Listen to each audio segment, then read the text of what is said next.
Good evening, everyone. This is Ethel Tyus. Thank you all for coming in on time, a little early, as a matter of fact. So we're using a meeting forum this evening instead of an event. Wait until the officials start at 6:15 to go through announcements. But we're going to have to be very orderly. Participants expected for tonight's meeting. So I'll go through this again in about 5 minutes.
So far, we have 33 people on. Another few minutes to go.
For those of you joining only by telephone, it would be great if somehow you can put your name in with your number, if that's at all possible.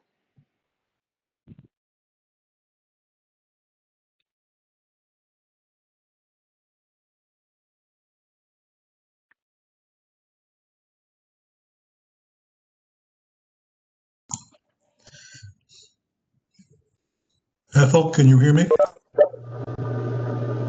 Yes.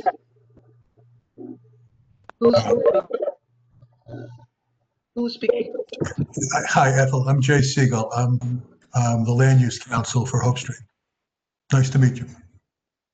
Nice to meet you as well, Counselor. You can call me Jay, Ethel. If you call me E.T. I bet you had fun with that. Yes, absolutely.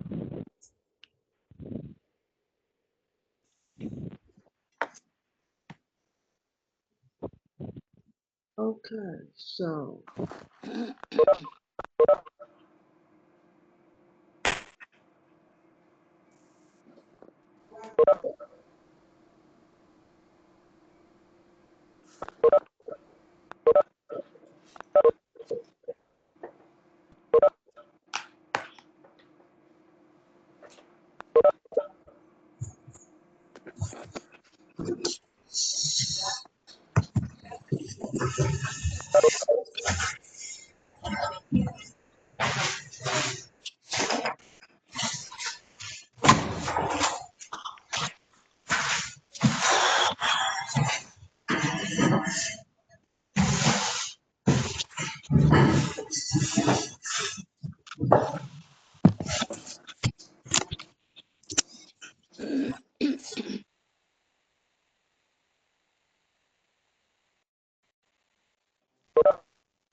Good evening, everyone. Thank you all for coming. Tonight, we're going to hear a presentation for a new building at 959 Sterling Place, which is a new tax lot on the back zoning lot for 920 Park Place, the Hebron School, formerly the old Methodist home. I have Ms. George, the district manager for CB8, on the line with us to help manage the discussion.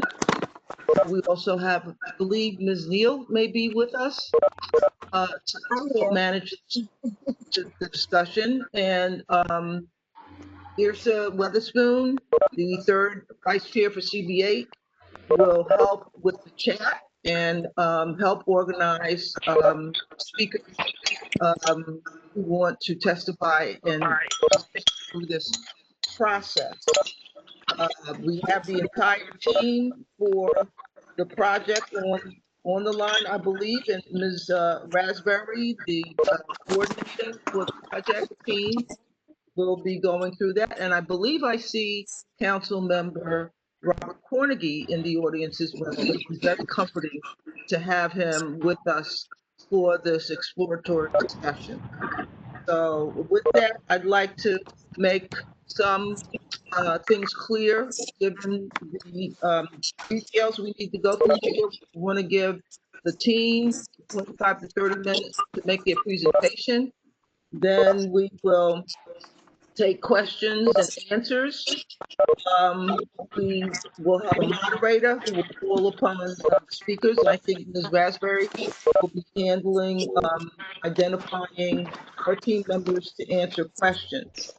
I'm going to give each team member 2 minutes maximum to explain their part of the project. Then we will step through the proposal, and then we have questions and answers. I don't know if Councilmember Cornegy wants to make a statement now or wait until the end of the presentation. Councilmember? Listen to. Yeah, thank you so much. I won't wait until the end. My statement centers around the fact that I need you to know while I haven't answered each one of your emails individually and/or text and/or social media concerns, I wanted to wait for a public forum to be able to hear from you directly. But I needed you to know that I've actually gotten every single one of your correspondence as it relates to the project. Thank you, council member. And we hope that you'll have a statement after the presentation in the question and answer session. Okay. Ms. Tyus, can you hear me?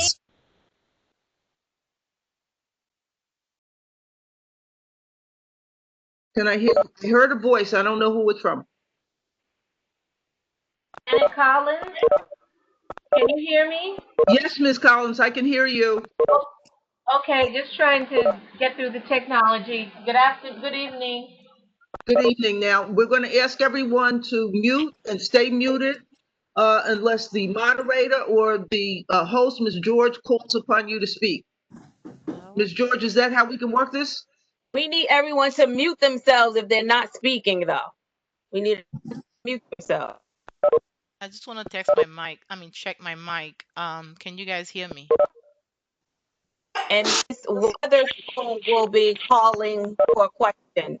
I know. I'm just asking to see. I'm just checking to see if my mic is Who is working. Who's Yolanda Demaro, speaking, can you please? hear me? We can hear you clearly. Thank you. All right. Thank you. Line to help us, Ms. George, Ms. Weatherspoon, Ms. Neal, and they will be helping to coordinate the who's speaking and when. At this point, I would ask Ms. Raspberry to introduce her team and start the online presentation of the PowerPoint materials. Excuse me. I'm sorry, Miss Tyson. There are people that are still, they have their mics open. So we have Miss Yaramillo. If you can mute yourself, please. And there are a couple of you that have dialed in that you need to mute yourself. Thank you. Good evening, everyone. Thank you so much for giving us the opportunity to present to you today. I think we're going to just jump right in, and as the presenters of the presentation, they will introduce themselves in, interest of saving time. So Morris and Tom, I know one of you is going to share the screen of the presentation, and then we'll begin. That's me. Good afternoon, everyone. Thank you for your time. I'm Tom Lewis from Morris Adjmi Architects, and I will share the presentation.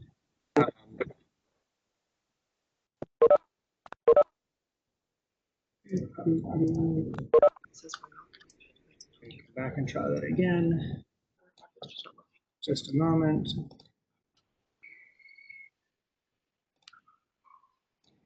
Okay, let's try again.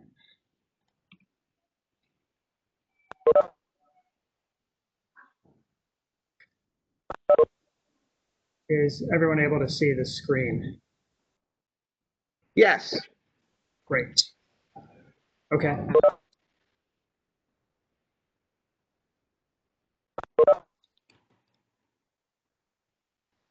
Tiffany, do you want to take us from there, or Dr. Honore? Yes, I think Dr. Honore, we should just begin the presentation.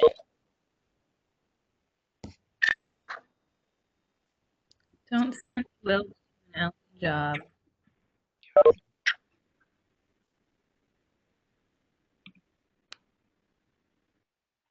Dr. Honore, I believe we can't hear you.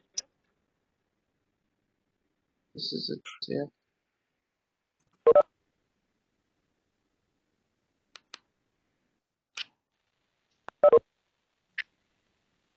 We're calling for audio.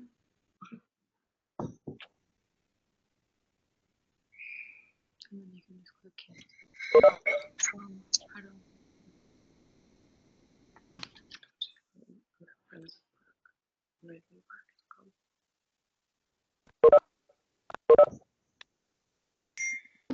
Hello?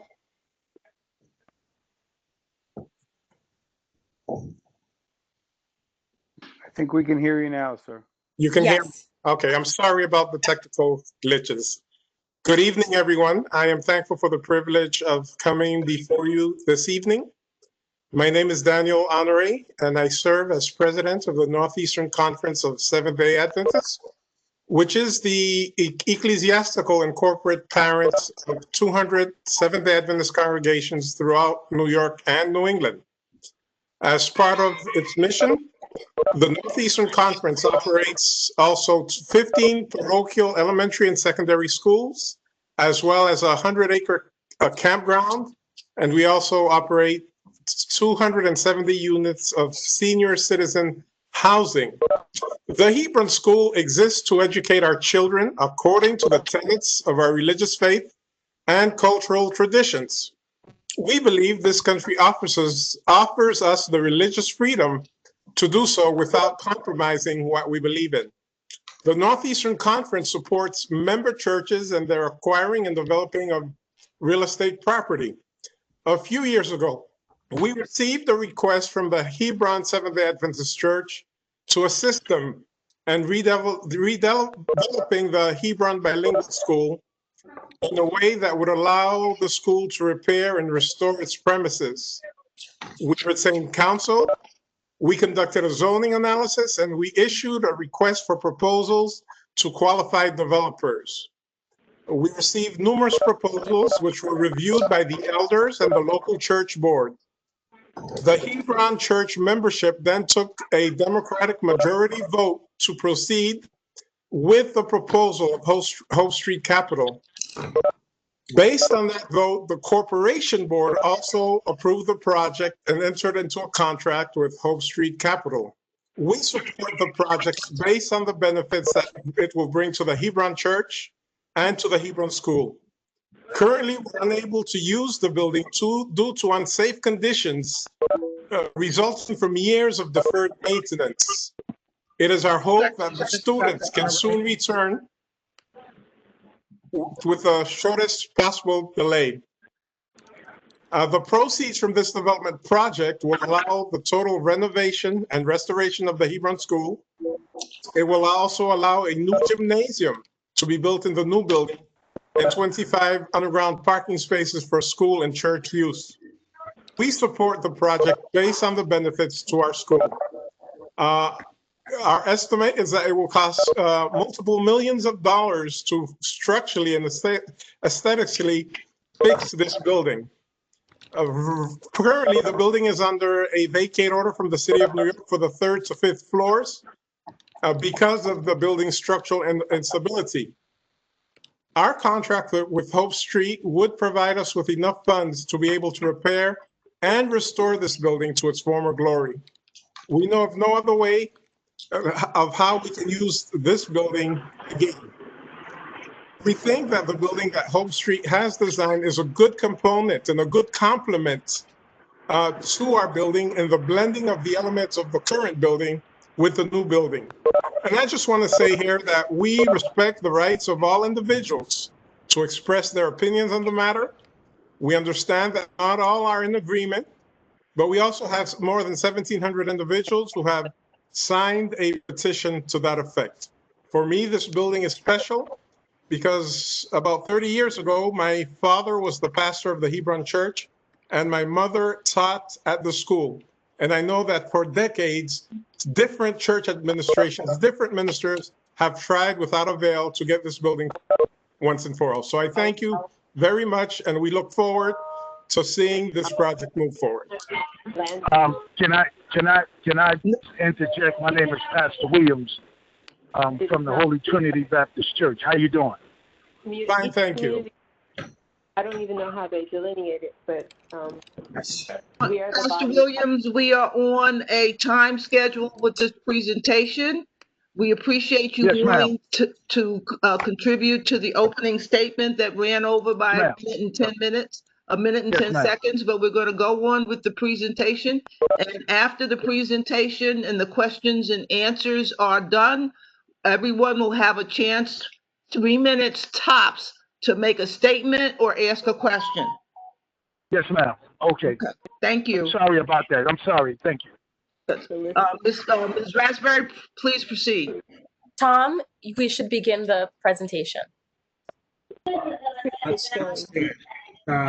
So quickly, a table of contents of what we'll be talking about this afternoon. We just had the introduction with Dr. Honore.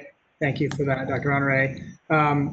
We'll talk briefly about the condition of the existing buildings, facade restoration of the existing building. We'll talk briefly about the building history, make a case for selective demolition. Then we'll talk about the neighborhood and the building heights and typologies around us. Finally, we'll talk about the proposed design and then rendered views of the proposed design. With that, I would introduce Jennifer Kearney from Jablonski Building Conservation to talk about the existing building. Good evening. I'm Jennifer Kearney. I'm the senior conservator for Jablonski Building Conservation.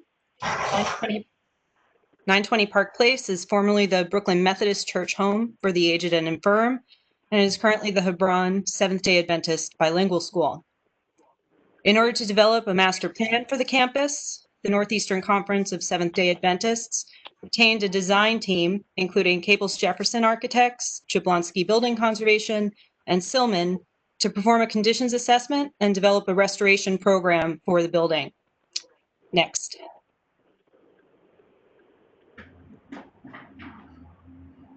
Thank you.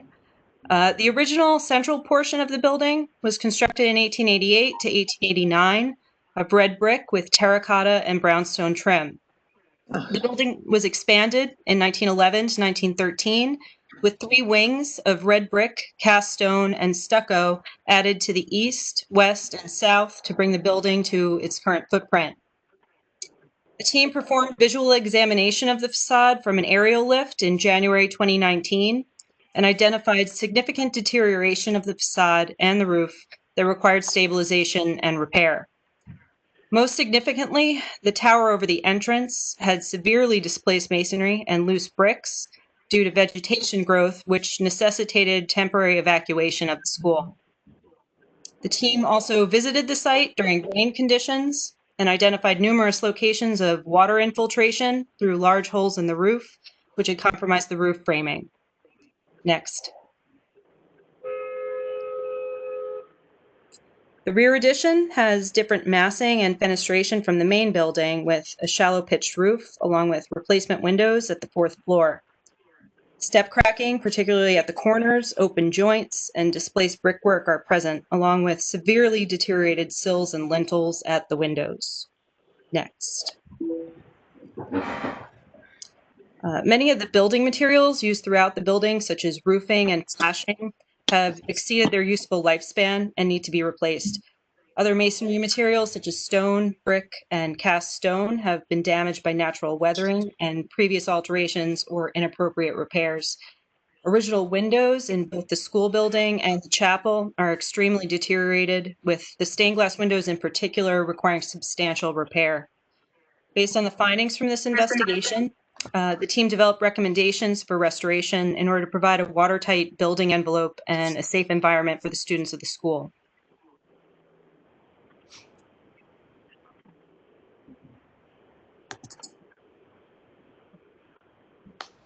Sorry, I was muted. So from there, we'll go to talk about the facade restoration with Capels Jefferson. Hi, this is Michael from Capels Jefferson Architects.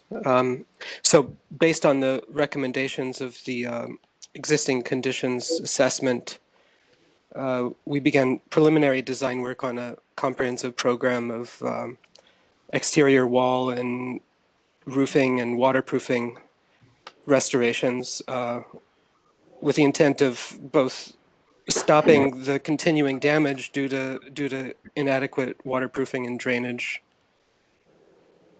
and also either salvaging existing materials or using historically appropriate materials where possible. So these following 4 elevations sort of document a basic scope of sort of the bare necessities of exterior restoration necessary to preserve the building into the next decades. in addition to the major issue of the main turret stabilization and the roof over the main original wing, shaded areas show where there's loose masonry, deteriorating or absent gutters. The yellow on this elevation shows where existing roof structure is actually penetrating through the envelope and is subject rusting and damage, and also water leaching into the inner wides of the exterior masonry wall. You could go to the next slide if you want. The rear elevation shows more of the same. We'd be replacing lintels as necessary, replacing existing windowsills where they've severely deteriorated. There's also a boiler chimney that requires stabilization that's shown in a heavy dotted red line. You could go to the next slide. These are side elevations.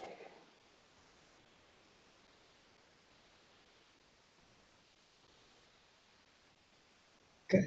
And I think from here we have Lisa Hunter from Lee Salzman to talk about the building history. Thanks, Tom. Just to give a bit of a context for our involvement, Lee Salzman is the preservation consultant to Morris Hajmi and Hope Street for the project. And just to try to, help everyone to understand that we feel very strongly that the preservation research effort helped to inform the design process for this project. And we endeavored to have the historic building speak with the proposed new building, both within a campus setting, as well as to have the new building respond to the neighborhood context in terms of height and massing and materials and a variety of planes. The team's due diligence efforts included looking at the LPC designation report, going to the site, carefully studying character-defining features of the historic building, and reinterpreting these cues in a contemporary design vocabulary. We also carefully reviewed historic maps, looking at the development of the Hebron School over time, historic photographs, and studying the context of the site and the neighborhood and identifying local building typologies and building heights and massing. So we will show that in this presentation. In this slide, we just wanted to locate the site within the Crown Heights neighborhood of Brooklyn, which includes 3 historic districts that have been designated by the New York City Landmarks Preservation Commission. The site, of course, is located within the Crown Heights North Historic District Extension 2 and is bounded by Park Place, New York, and Sterling Avenues. Next slide, please.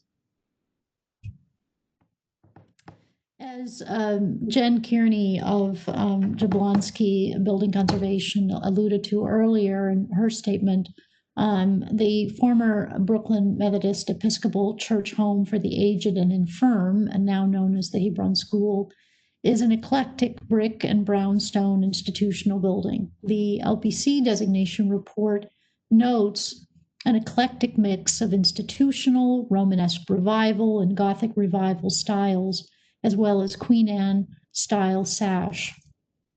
The church home was founded in 1883 to create and maintain a comfortable residence with board, clothing, employment, medical aid, and other necessary care and attendance for the elderly of the church.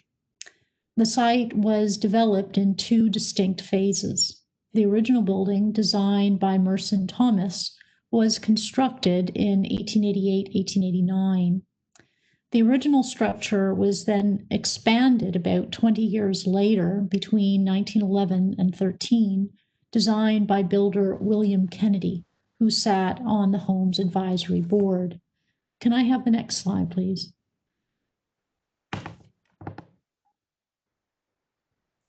These historic views show Thomas's 1889 building anchored by a high tower with an octagonal dormered roof, gable and dormered windows. As Morris will speak to, and Tom will speak to later in the presentation, a careful study of these features was fundamental in informing the design of the new building. Next slide, please. This historic view shows the complex after Kennedy's 1913 extension was completed. Kennedy's eastern wing mimicked Thomas's original design, while a new chapel extending from the western facade of the original building was executed in the Gothic Revival style. Next slide, please. And also we wanted to show a circa 1939 tax lot photograph from the municipal archives. The view is somewhat obscured with the trees, but you can see the corner of the building. Next slide, please. Next, please. Thank you.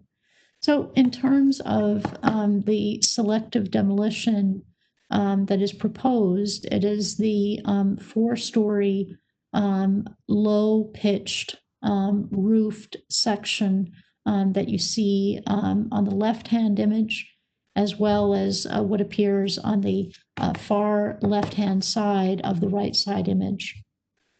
And certainly looking at LPC's prior reviews, LPC certainly has approved selective demolition and new construction at other institutional complexes elsewhere within the city.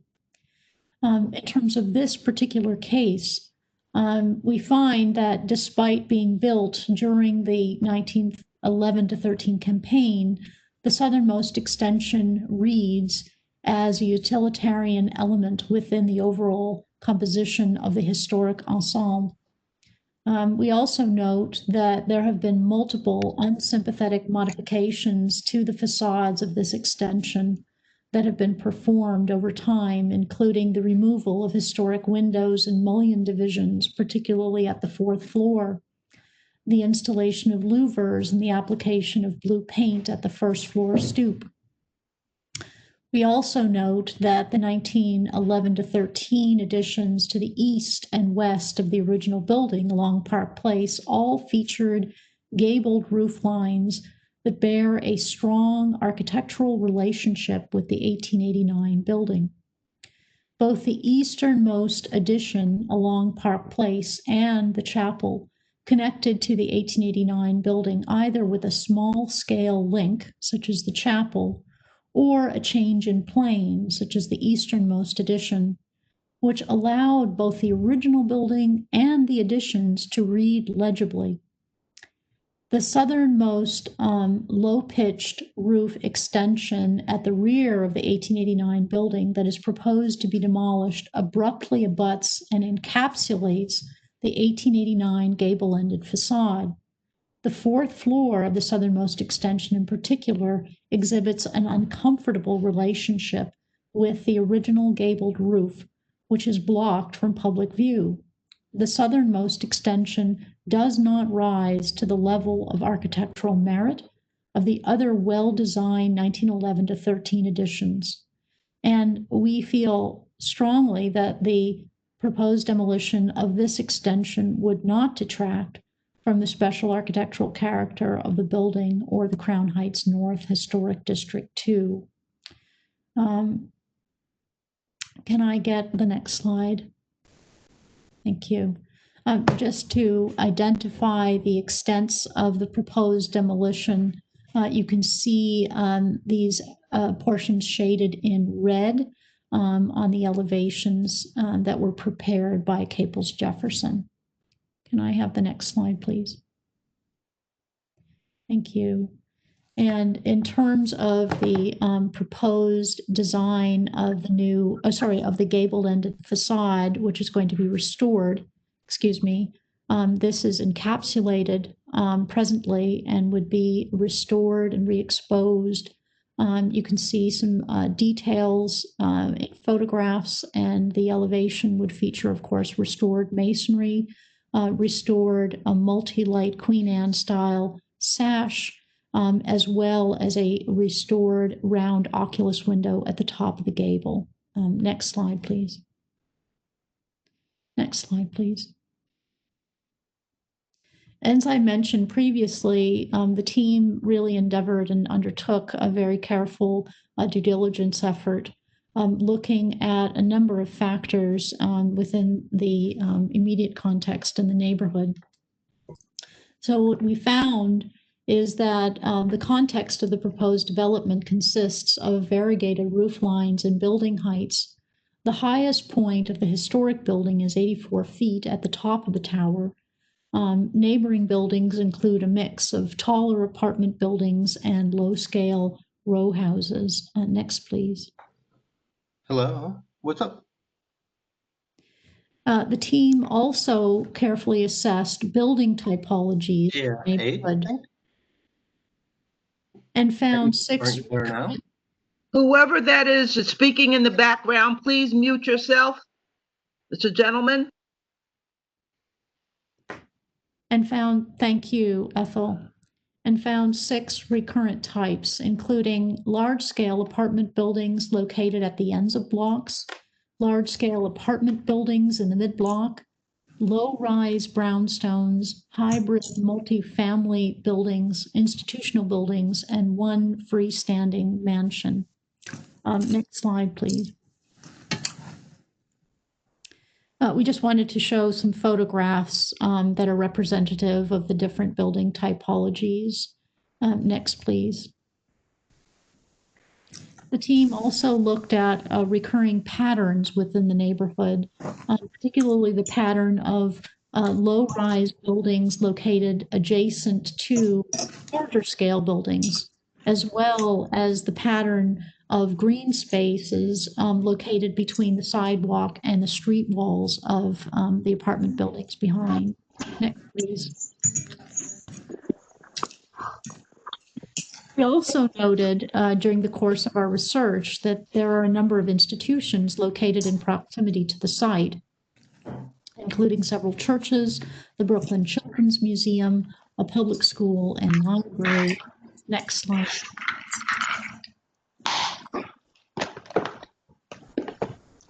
As noted previously, the team carefully studied the historic building on the site as well as the institutional campus model, in particular the General Theological Seminary in Chelsea.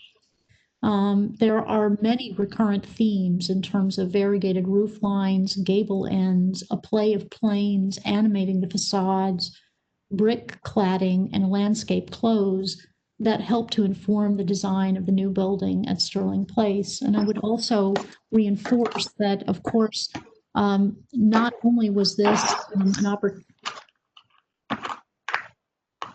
If someone could please mute themselves. Thank you. Sharice, thank you. So not only was this an opportunity to create a dialogue or foster a dialogue between the historic building and the new building in a campus setting, but also to really look carefully at the materiality, massing, play of planes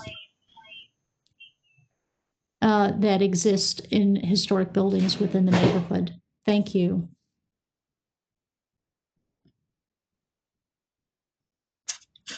And Morris. Hello, good evening. This is Morris Ajmi. I'm joined here by Tom Lewis, who you've already met.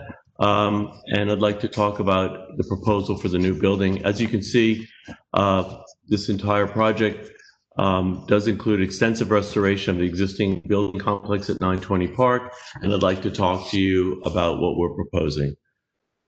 Thank you also to the community board and members of the community for being here tonight. Wanted to start off by showing just some modern precedents that we used. As Misha noted, we looked at the General Theological Seminary and other similar modern buildings, as well as the church to inspire our design. We also looked at the array of buildings that you find in the neighborhood to make appropriate proposal, which included the townhouses and the large apartment buildings, which you find throughout this historic district. Next 2 slides, Tom, please. Here is a view of the proposed, well, this is the massing that's allowable by zoning. This is an as-of-right scheme. Our current massing does not use all of the FAR or floor area that is permitted on the site. And we feel that what we have done, in the next slide, you can see that we've carved the mass of the zoning envelope to address the historic building at 920 Park, the school to the north of us, as well as the other buildings you see in the neighborhood. Next slide, please. This is the existing slide, which shows the building in the center, as well as the parking where our proposed building will be to the south. In the next slide, you see the proposed building with the green space between the building. There is an access ramp and green area between the 2 buildings. In the next slide, you can see the gym, which the school will have access to, and which actually exclusive use of, as well as the community for the corner. In the corner, the ramp is shown there and the parking. We're also showing the extent of the restoration, and Muser Rutledge, the consulting engineers, have looked at that and proposed the structural design you see on the right. What's the extent of the excavation and that right? Yeah. Yes. And the next slide. So here, as Misha mentioned earlier, we looked at the school building and took cues from that in terms of the gables, the dormers, the variety of heights and the setbacks as identified in the and color-coded in yellow, purple, pink, and gray on both the existing structure and our proposed design, with bubbles showing those areas of inspiration. Tom will now walk us around the site and show you the design. Thank you. Thank you again for your time, to the community board and to the community itself. So I will walk you, as Morris noted, around the building with renderings that show the building in the context of renderings and photographs that show the proposed design in the context of the new building. Starting with the view from looking southeast down New York Avenue on the corner of New York Avenue and Park Place. The new proposed design tucked in behind the historic building, the restored historic building, and showing the relationship between the 2 buildings, the gable end relating to the gable end here, and then also dormers on this facade that also are relating again to this dormer. And you'll see these some of these same relationships I'll point out again as we walk through the various renderings. Again, this is a little further down New York Avenue, looking back at the existing building and then the proposed design next to it. Again, the relationship of the gable ends towards each other, and the dormers, also the modern interpretation of the dormers relating to the dormers on the existing structure. This is a slide that Landmarks had requested, in part because we had taken the photograph when there were leaves on the trees and wanted to understand what the relationship of the buildings are. So we dashed in the lines. This yellow line actually shows the profile of the existing building, and this red line and shaded area shows the profile of the proposed design. This is taken from New York Avenue looking east, or looking southeast, or primarily east. And again, this is showing what was Morris alluded to in the site plan is the courtyard between the 2 buildings. So we have the proposed masonry rear facade, and then the courtyard space that lies between the 2 buildings, the existing historic structure to the left here, and then a small minimized ramp, automobile ramp that takes you down to the parking below. The gymnasium is actually can be accessed from right around here, and so that's accessible to the community, to the school itself, and primarily for the school's use. This is the proposed view looking north from New York Avenue. So again, we're seeing that gable-ended facade on the corner, and then the window dormers themselves, with the building somewhat visible in the background. This is taken from the corner of New York Avenue and Sterling Place, looking east. So again, we're seeing that gable facade. We're seeing the window dormers that are relating to the existing historic structure. As we look down Sterling Place, we're seeing the roof heights. Actually, roof heights are varying as we move along the facade. You'll see as we get a little closer in, some of the, we've created an entranceway which creates a gap in between in the facade, so it helps to break up the facade a little bit. We're seeing alternating materials which are creating a rhythm along the street, and then again we've got this break on the New York Avenue side, which helps to again modulate the facade. This is a view taken a little further up Sterling Place, again showing that gable-ended facade with the window dormers, and then the rhythm that's created as we go down the street with these varying roof heights and alternating materials. Here is the detailed entranceway that I showed in one of the previous renderings that shows the breaking up of the facade. We've created a brise-soleil detail here, and this you'll actually see goes through to the backside of the building on the courtyard, which you'll see when I show you that rendering. Again, we have the alternating materials and the slightly alternating roof heights along with the materials going up and down, creating that rhythm. We also have, in addition to the brise-soleil detail, we've created a dogtooth brick detail on the underside of the windows to continue to create more interest and detail in the facade. Here is a detail of that front entranceway. So again, we've got the brise-soleil in the middle, the dogtooth header detail, or excuse me, windowsill detail here, and then we've got some stone on the entranceway, which again relates to, there's also stone in the church facade itself.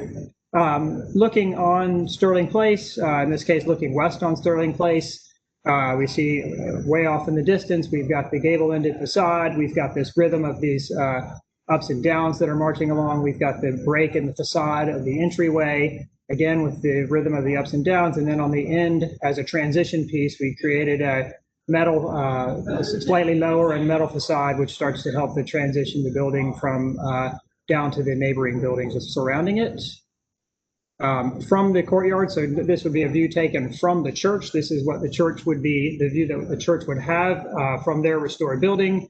This is, as I said before, this is the backside of that lobby with the brise-soleil detail. So it is actually a lobby coming all the way through. You can sort of see down here in the bottom of how that's working through.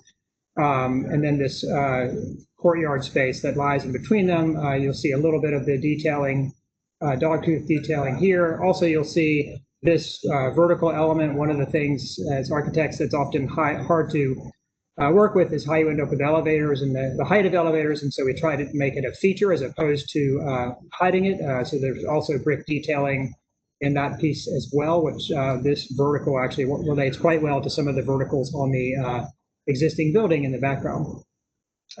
Finally, Landmarks had asked us to show the impact of the existing or of the new proposed design on the existing building. So this is the outline of the existing building and then the proposed design in the background. Again, another view that Landmarks had asked us to provide, which shows again the existing building as it is, which would be restored and renovated with the completion of the new project. And here over on the left-hand side is a small view of the building projecting through.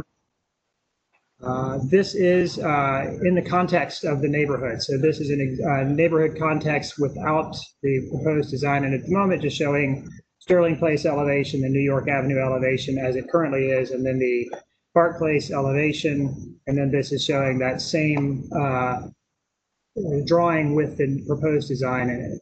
So we can see some of the heights where we are at a 60-foot street wall on the Sterling Place facade, 72 feet with the setback penthouse, and the building across the street from us is actually a 69-foot street wall.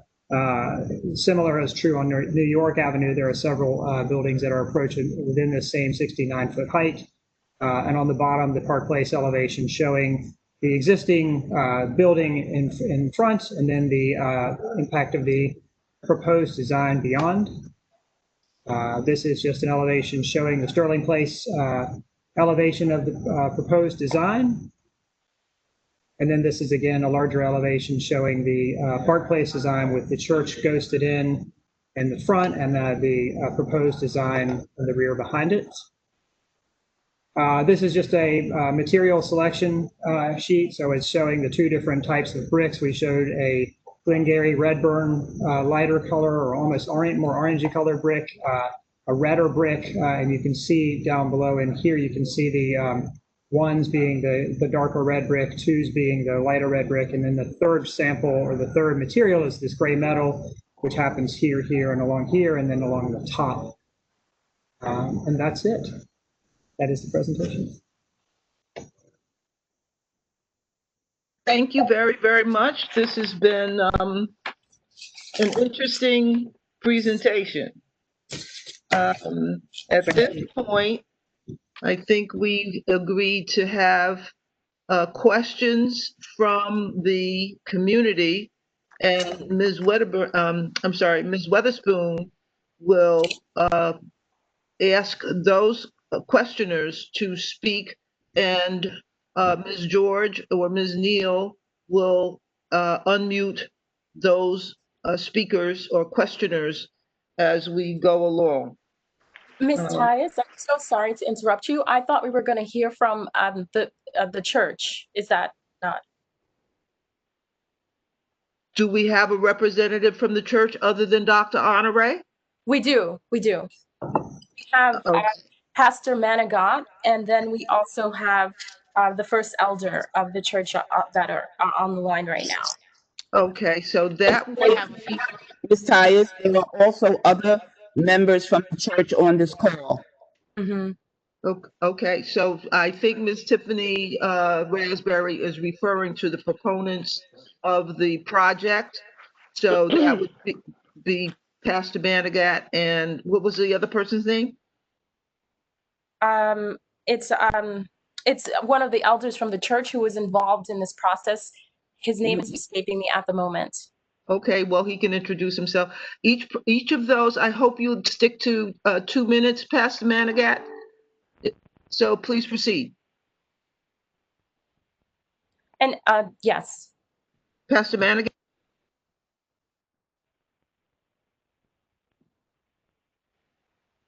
Pastor Manigat, are you with us?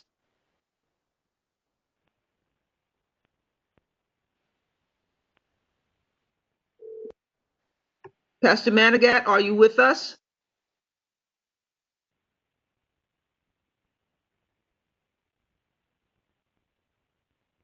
He's there. He's on the line. Is your phone muted, Pastor? We can't hear you.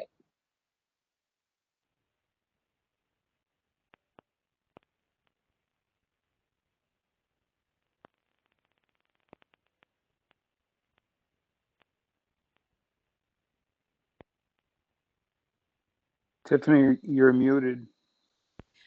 Yes. Can you hear me now? No, we cannot hear you. I'm on the phone with Pastor Manigat. He's having some kind of technical difficulty. We cannot hear you.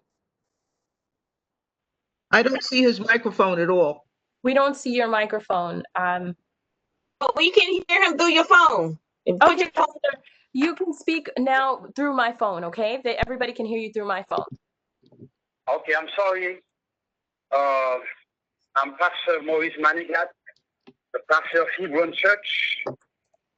I came to Hebron in September 8th, 2018.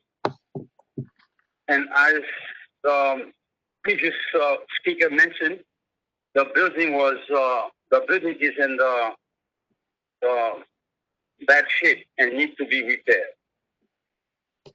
So when I came to Hebron, I looked at the record, and the church record showed that the church, the elders voted for the project when the project was presented to them. and the church board voted, and then the church voted in majority for the project. So this is a church record. It's there. The church is aware of the vote, and they took it. In every vote, there are going to be people who are for, people who are against. But in my understanding, the majority voted to proceed with the project.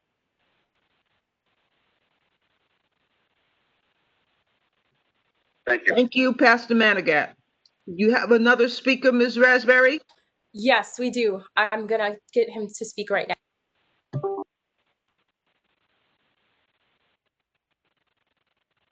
Yes, Elder Toussaint, are you on? We have Elder Toussaint, who was part of the committee at the church when this project was approved.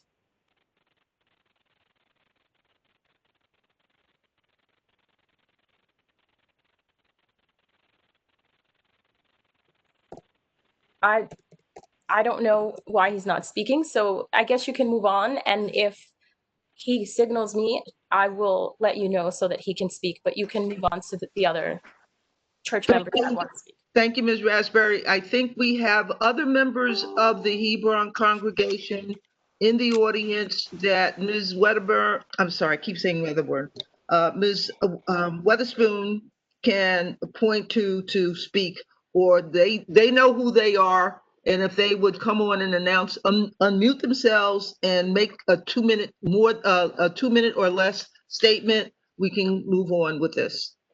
Now, what we're going to do, excuse me, Ms. Tyus, we're going to have everyone in order as they landed in the chat. So Okay, I'm I don't know asking where they fall in, because if I their name hear is not you. in the chat, then we're not going to be able to. We just can't have them call out and start speaking. So everyone has followed the order of submitting their name and their question. So we are going to go in order, correct?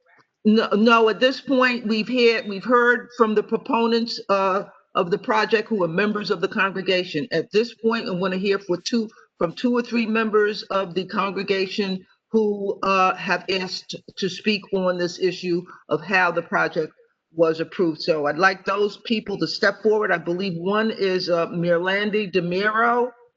Yes, Ms. good DeMiro, evening. yes, would you please give us a brief statement on the position of your position as a congregant? Good evening, everybody. My name is Mirlandi DeMiro. I'm a member of Hebron Church. And as you all know from the presentation, Hebron School and Church has been in the community since 1960. And just brief, since I don't have much time, since 1960. So what happened was that when the deal was taking place, It came there in 77. But the can you school in guys hear 70. me? Please, if you're not speaking, please mute your microphone. Everyone, thank you. I'm sorry to say, I'm not trying to disagree with my pastor, but unfortunately, since he came late into the project, I'm gonna have to go against what he says, because what happened with this project was that in 2016, I think that the members of Hebron went and approached the NEC to ask them for a loan. The loan exactly was $500,000. And that loan was never approved. As of today, we never see that loan. And instead, the conference president came to the church and asked them to vote on exploring a possibility to sell the property, on exploring, my word is, selling the property on Sterling Street. And we had no idea that the conference had signed a contract with Hope Builders, the contract, until we got a copy from our new pastor in the late of 2018. And the contract, according to the copy that we got, the contract was signed in December 15, 2017 for 18 months. In June of 2015 of 2019, that contract had expired. In November of 2019, an extension was given to the buyer without the Hebron Church knowledge. In May of 2015, in May 15, 2020, the extension of the contract has been expired this past May. Several letters was written to the conference and also to the buyers to let them know. We wrote a letter to the conference, let them know that not to give any more extension to the buyer without our knowledge. Also, several letters was written to the conference and the buyer and let them know that since May of this year, the contract was expired. How come the conference is pushing for this deal to go forward without a contract? The president of the conference, Mr. Daniel Honore, is pushing for this project to move only because he is looking to collect the 20% from this sale. After the president won the second election, which is his term right now that he's on, this year is the last year of his term, he told Hebron members that whatever the debt that we had, old debt has been wiped out. We're going to have a fresh start.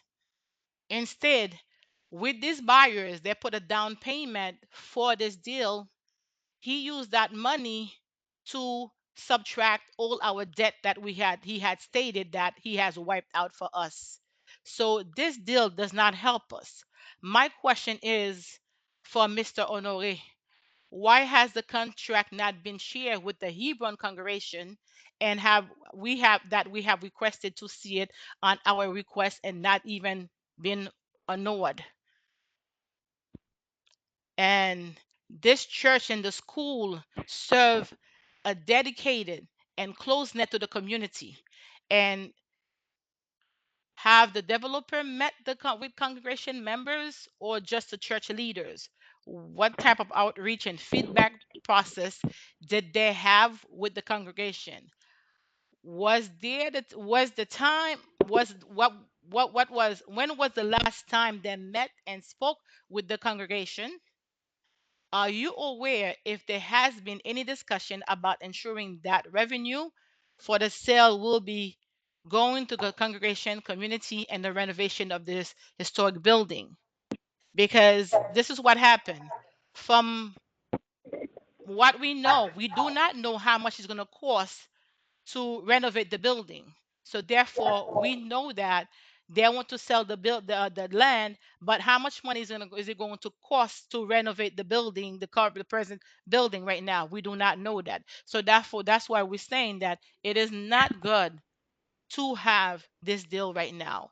And before my least question, to the best of my knowledge, there have not been an assessment to conduct a running maintenance course for the Hebron. I stated that already. Are you aware that because the church and the building will be considered on the zoning lot, under the zoning law, all the open space on the lot needed to be open and usable by everyone in the zoning lot, including the people who will be living in the apartment building?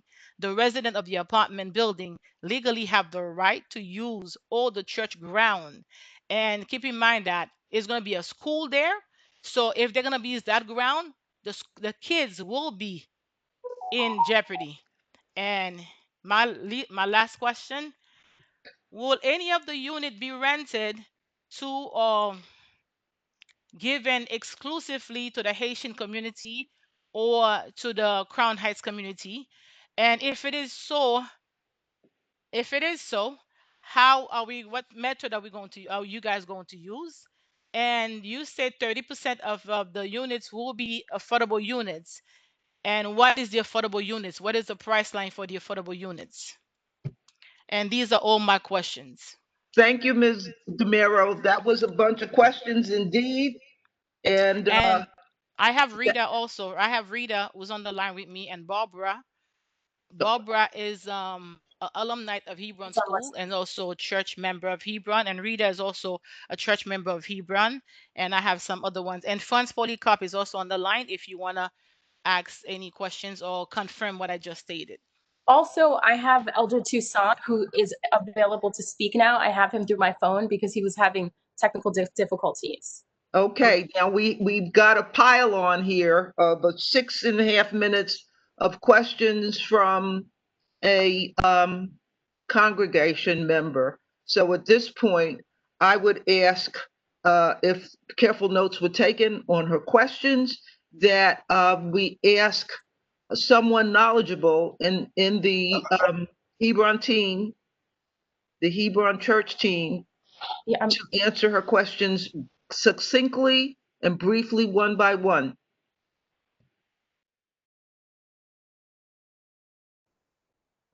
From the team, we would either have, I believe, Dr. Honore answer the questions, and issues about tenants in the building would be answered by Hope Street. Okay, may I suggest that it be someone from the local congregation who has deep, immediate knowledge of what was going on down on the ground? I can have Elder Toussaint can speak because he was a part of the process. So Elder Toussaint, can you speak and give us some background on the process? You've heard the concerns that were raised. And so can you give us some clarity on what happened? I know that there was a vote that was taken. Can you speak to that? Yes, my name is, can you hear me now? Yes, we can hear you. Yeah, my name is Manuel Toussaint. At the time of the deal with the recent conference in Hope Capital, was present at the church. And we all know for a long time we've been struggling to keep on school. And we have tried for many years to find ways. And the North-Eastern Conference come out with a plan, and it was a lot of choices. And one of those choices was the one that we have now, that we pick. At the time, the church voted, it was about 101 to 60 for the project. And later on, there was the now regarding the exception, whether we're going to accept to have it demolished or not. That also has been presented to the board, to the church, and we have voted on it, and with the argument that we will give extra money. We also understand the concern of everybody in the community regarding this project, but this is a project that the church has accepted because we have struggled for many years, and we hope with this project we'll find money to refurbish our school. As far as people objected to the project for a reason, I can understand that. But what I will not stand for is this innuendos or false statements regarding what happened in the past. As far as the way Northeastern conducted business, we have a lot of time elapsed, as you may hear, between the time that the project was signed to now. And I think that according to the contract, there was an option for the contractors or developers to have an extension. That also has been discussed, and everything was on the ready. It was concerned, but as far as the church has voted, to go along with the project. And in the beginning, it was 3 or 4. We choose one, and then it was also presented to the church. We might have some type of agree or disagree on this or on that, but bottom line, it was out of necessity that we at Hebron Church went along so we can have money to have finally, hopefully, rebuild our school. Thank you very much. Thank you, Elder Toussaint. Can you do you know from personal experience what did they vote on exactly, and when was the vote taken? Yeah, the vote, I cannot remember exactly, but the vote was taken. But it was about 101 to 60, where we voted to go along with the plan. Before it was presented as a choice, and then finally, when it was presented the second or third time, put it on it, and the church board go continue to go along with the project. If any, if there's any independent after that, No, may I have a napkin and a fork? That was soup, that's why. I'm not speaking on behalf of that. No, baby, no, baby. As far as voting, the church has voted. Okay, thank you, Elder Toussaint. At this point, we've heard from two different factions in the congregation, and I'd like to ask Mrs. Weatherspoon to proceed with the process that we spoke about earlier of having people from the community ask their questions and get an answer, and then move on to the next questioner and the next answer. Ms. Weatherspoon. Ms. Tice, may I ask a question before you proceed? I thought we had two other Hebron people that Ms. DeMero mentioned were on a call and wanted to speak. Do you have their names? Ms. DeMero? One of them is Miss Germain, Barbara Germain. Yes, and the other is Miss Retha. Yes, ma'am. Yeah, I already okay. spoke. Yeah. Okay.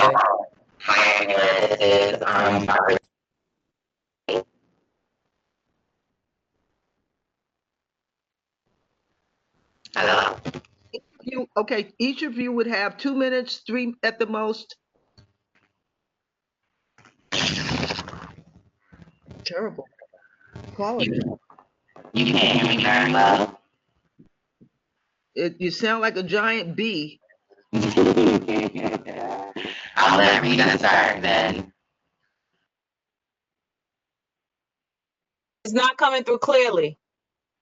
Do you want to pass to the next person and they can ask your question as well?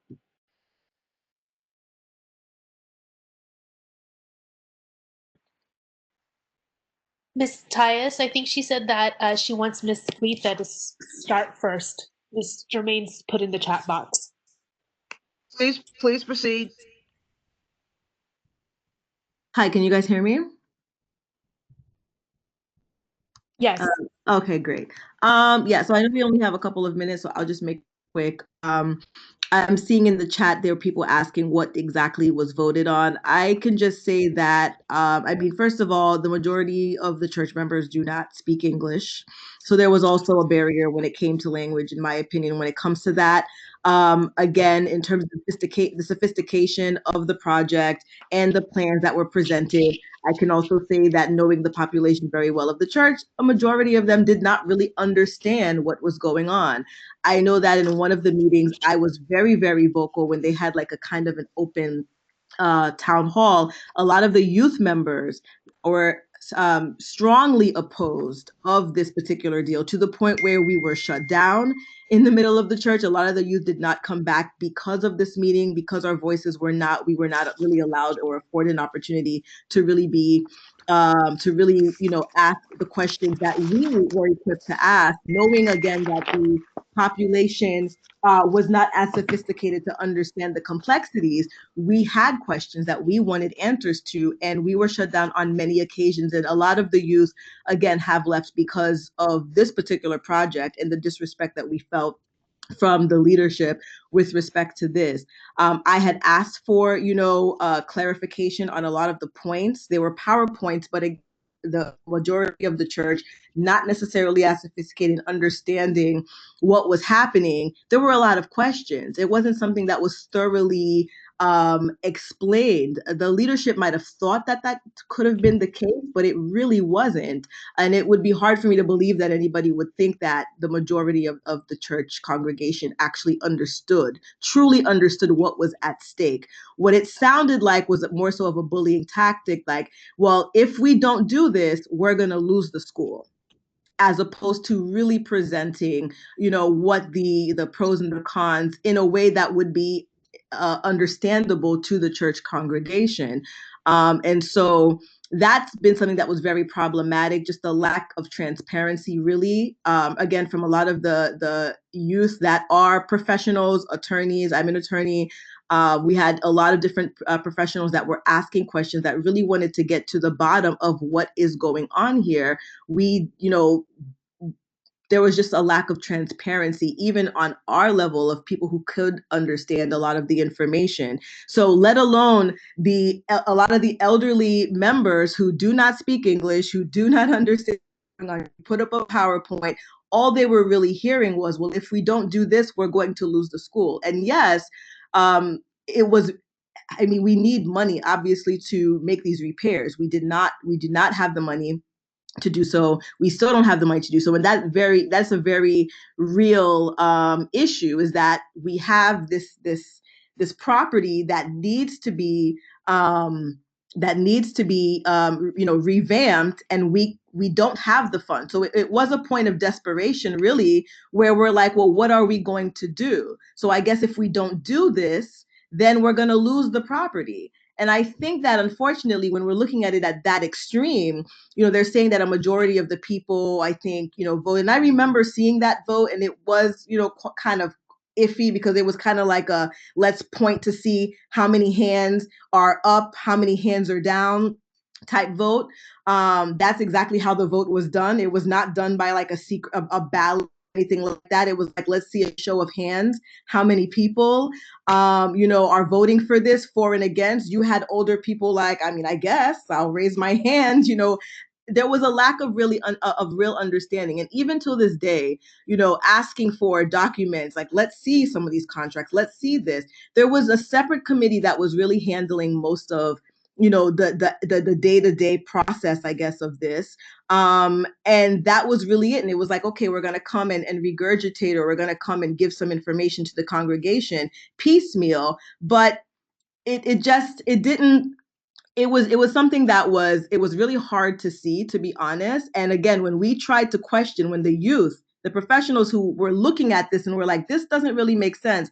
Is there another way? We know that we need the money. That's not an illusion. We're not delusional. But is there another way? Can we partner? Do we have to sell the land? Like, we were asking all these questions, and it was just like, whatever. And they, the leadership did what they needed to do, did what they had to do. So for them to say that, the majority of the church voted for it. Well, when you present it like that, well, if we don't do this, we're going to lose this, to a majority population of elderly Haitian Creole speaking individuals who don't really understand the sophistication. And I'm not, trying to be ignorant or get on anybody's education level or anything like that, but just let's be real about this. You put up a nice PowerPoint and you throw up all these numbers. No one's paying attention to it. They don't understand. They didn't understand. So given that extreme, lose the school or do this deal, people put their hands up. And again, the count was more so, let's look to see how many hands are up. There wasn't a ballot. There wasn't anything like that. There wasn't even a video recording of the counting of the hands. So, it's always been shady, in my opinion. And again, I know that everybody is trying to do what's best. And everybody has their interests, and it is a dire situation, but I think that there has to be another way. I don't know what that way is. I'm not going to pretend that I know what it is, but this just does not seem like it's really in the best interest of the church, the best interest of the school, the best interest of the Crown Heights neighborhood. That is all.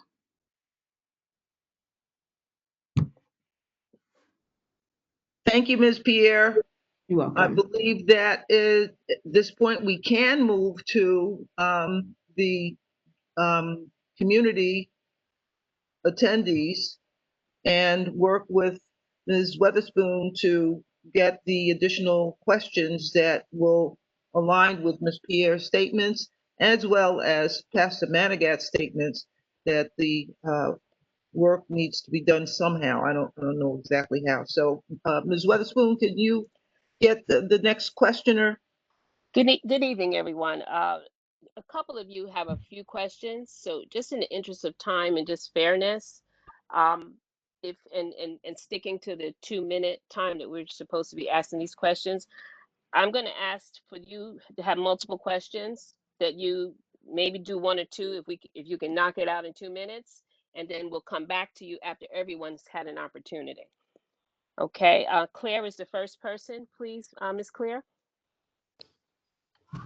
Hi, I just want to make sure Barbara's statement gets read, so I'll use my time to do that. So Barbara Germain says, I went to Hebron School from nursery school to 8th grade. At our meeting at Hebron Church, I proposed that we, oops, it moved. Sorry. At our meeting, I proposed that we should reconsider this deal.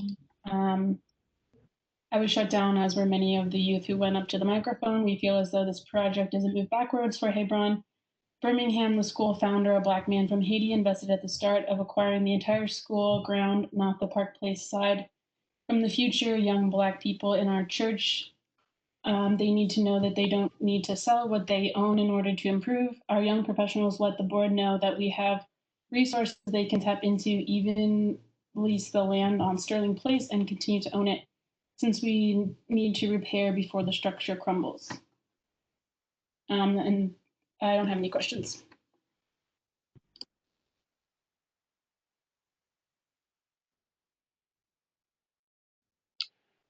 Ms. Weatherspoon? So that's a statement from Ms. Barbara Germain. Next, we'd like to go to Lin Yi. Hi, how's it going? My name is Lindsay Ryan. I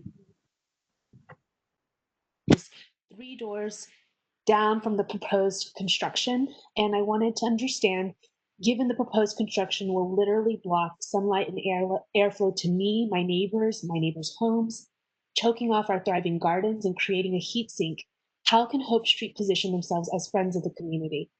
The second question, oh, sorry, and also before I even finish that, I actually would like to cede my time to Friends of 920. They have a statement to read, so I apologize, I forgot about that. Yeah.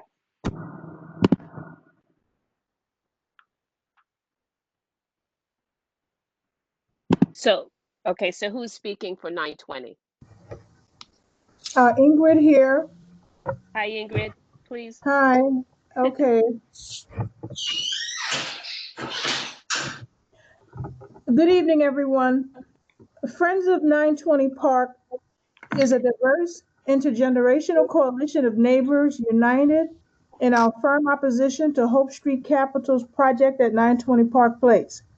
To date, we have garnered widespread support of over 6,500 individuals and counting have signed our petition against this project. And we have received statements of support from local community groups and organizations, including the Crown Heights North Association, the Crown Heights Tenant Union, the Sterling Place Civic Association, the Historic Districts Council, and Crown Heights Mutual Aid.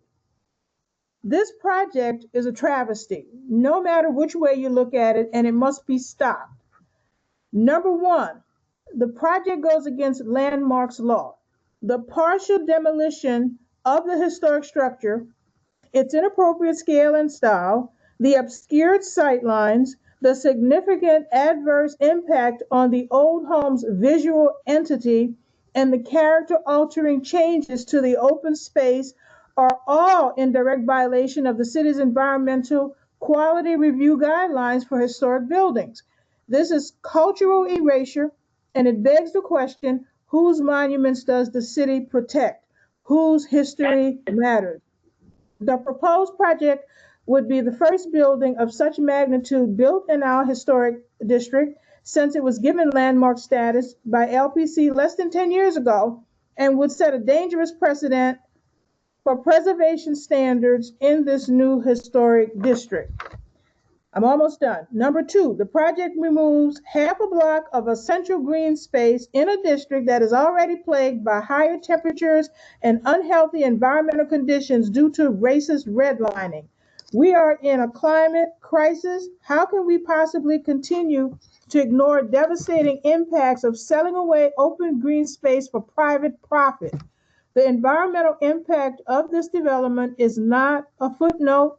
Lives are at stake. Removing the little green space available in a majority Black neighborhood is environmental racism.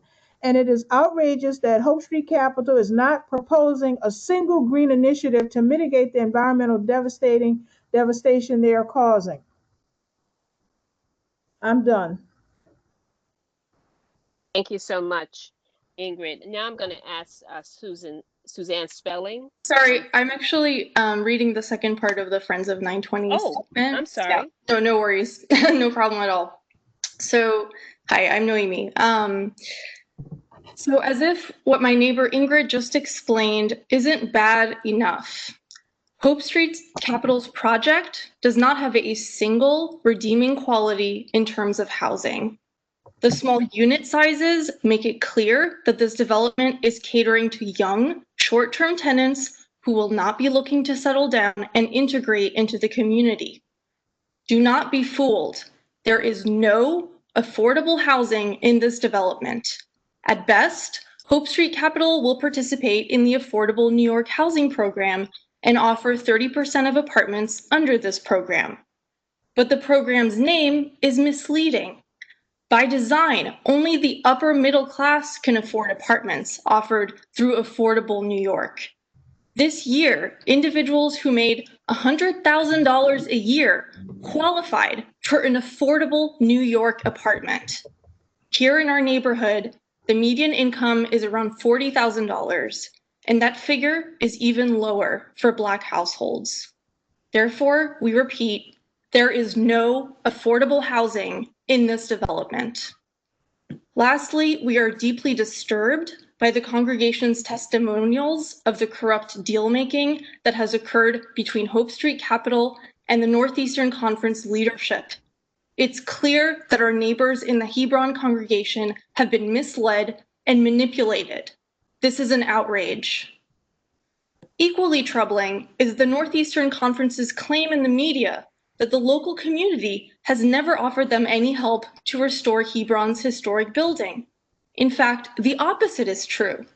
For over 15 years, local community members, including members of the Crown Heights North Association, have offered to meet with the church's leadership in order to share grant opportunities that would fund the restoration of this building. The Northeastern Conference has consistently ignored these opportunities, but we are still here and we are still willing to help. In conclusion, we urge the Land Use Committee and CB8 to vote against this project.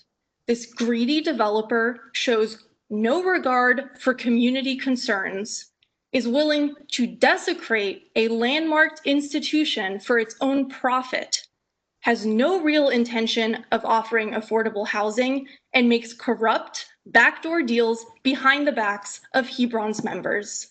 For the sake of our community, please vote no on this atrocious project. Thank you everyone for your time. Thank you, Naomi and Ingrid. Next will be Suzanne Spelling, board member of Crown Heights North Association, and she will be reading a letter for the record. Thank you, Suzanne. You're welcome. This letter is going to the Landmarks Preservation Commission as well as the developers. The Crown Heights North Association, Inc., China, appreciates that you and your colleagues took the time to present your project to us and other community members on June 25th, 2020. As a result of your presentation, as well as your latest updates to your plan, we do not support your proposal. There are a number of reasons for our opposition. First and foremost, the entire former Methodist home site is part of a New York City historic district, the Crown Heights North 2 district, both the building and the entire grounds. The rear grounds cannot be sold off for as-of-right development without permission of the Landmarks Preservation Commission. This entire project flies in the face of the 1965 Landmarks Law. The entire property is also listed on the state and national registers of historic places. The State Historic Preservation Office, SHPO, will likely find a project of this size and design to be an adverse impact on the historic resource. The proposed plan will negatively affect the architectural integrity of the Hebron site. The proposed plan clearly competes with, rather than being deferential to, the existing Hebron building in scale, bulk, and its materials. Hebron is the gem of Crown Heights North. It is an intact, picturesque Romanesque Revival Gothic institutional building, the only building of its kind remaining in central Brooklyn. The erasure of the open space surrounding the Hebron buildings will obscure the legibility of the landmark's historical identity as an institutional structure. The project will be a substantial adverse impact on an architectural resource of the Crown Heights North Historic District. All right. Will result in the isolation of the property from or alteration of its setting or visual relationship with the streetscape. This includes changes to the resource's visual prominence so that it no longer conforms to the streetscape in terms of height, footprint, or setback. It is no longer part of an open setting or can no longer be seen as part of a significant view corridor. The proposed plan is an urbanistic departure from the established tenets of the neighborhood, including breaking the street wall, and its scale is incongruent with the streetscape of the 3- and 4-story row houses on Sterling Place between New York and Brooklyn Avenues. Related concerns include the adverse impact development on this open space will have on the Crown Heights North community. The city is taking serious measures to keep and create open space to minimize the risk of COVID virus infection. The new building would create a heat island, which has proven to be detrimental to the health and well-being of local residents, many of whom are seniors and others with respiratory issues. While it does not come under the purview of LPC, your proposal does not take into consideration the needs of Crown Heights North community members in need of housing, many of whom have already been displaced by gentrification. The vast majority of your planned one-bedroom dorm-like apartments will not be affordable to or even marketed to those who need apartments most. China supports low-income housing development for those in need. Finally, China proposes excuse me, that the applicant work with SHPO and explore historic preservation tax credits as a tool to adaptively reuse the existing Hebron building with very few changes to the present footprint. This could result in unique, desirable apartments, allowing Hebron to make the needed repairs and provide the educational and senior services they desire. In addition, Hebron can create a specially designed outdoor green space suitable for education, recreation, and relaxation for the Hebron congregation and the community at large. Sincerely, the board and president of China. Thank you. Very much, Ms. Spelling. The next person will be Elena Rinsler.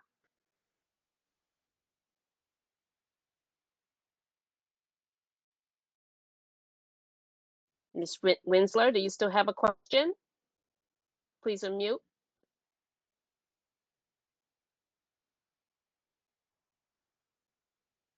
Okay, we're going to move on to Ms. Judith Waletsky. Hi, several of the members who've spoken have already covered the topics that I was going to ask, but I do think it's important to reiterate the questions of why this is architecturally appropriate, especially because it has absolutely no sustainability features. There's nothing to mitigate water runoff, anything to decrease the heat island effect for the neighborhood, aside from it just being totally inappropriate for the hodgepodge of different architectural styles that don't really relate to the neighborhood. Thank you. Thank you, Ms. Waletsky. I know Barbara Jermaine had someone speak for her. Robert Johnson, please. I know that you have a question and a statement.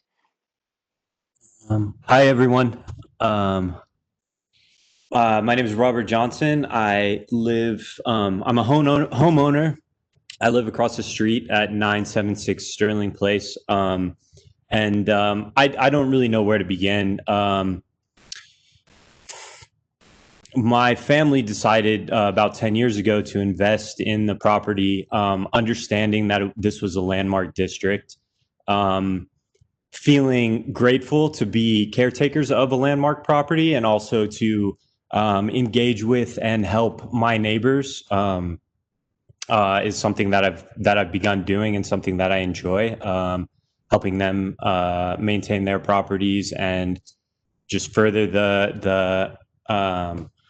the beautiful architecture and community built around it. And I feel very lucky to have been and continue to be a caretaker of this of this beautiful building. And every day I look out across the street and I see a beautiful building, and I wonder why hasn't it been taken care of?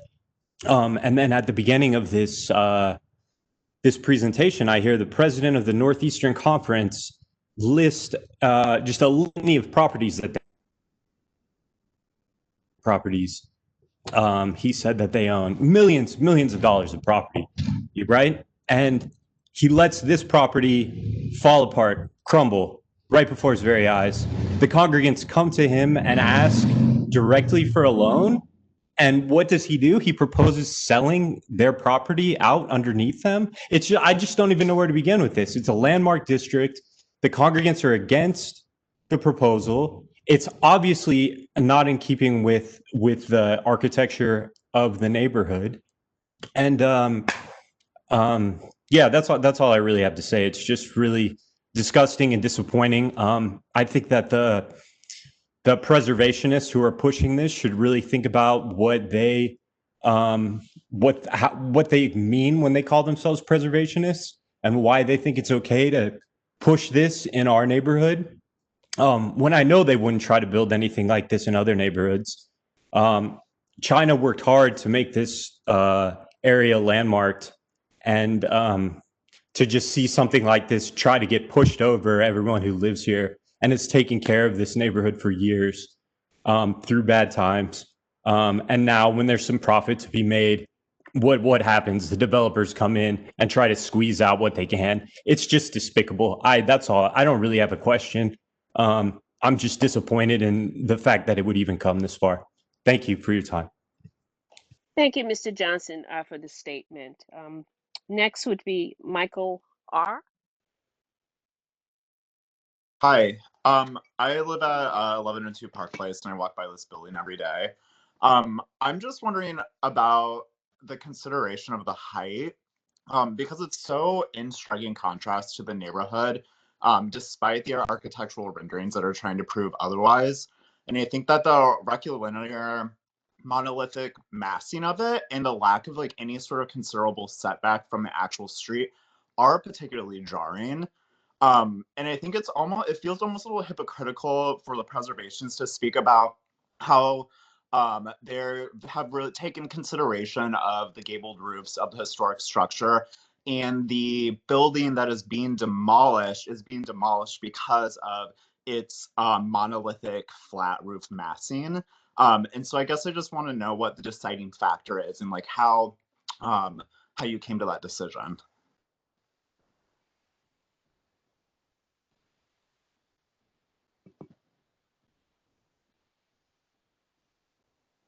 Ms. Brasbury, anyone on your team want to answer that question briefly? Yes, Tom, can you answer that question? I can, or Morris, would you like to speak to it, or would you prefer that? Sure. Actually, we did spend a lot of time looking at the other buildings in the neighborhood. The street wall of our project is 60 feet, which is the same height or lower even than the building across the street and a number of the other larger apartment buildings that you see throughout this historic district. And we also spend a lot of time carving and setting back the building in a number of places along the street. Thank you.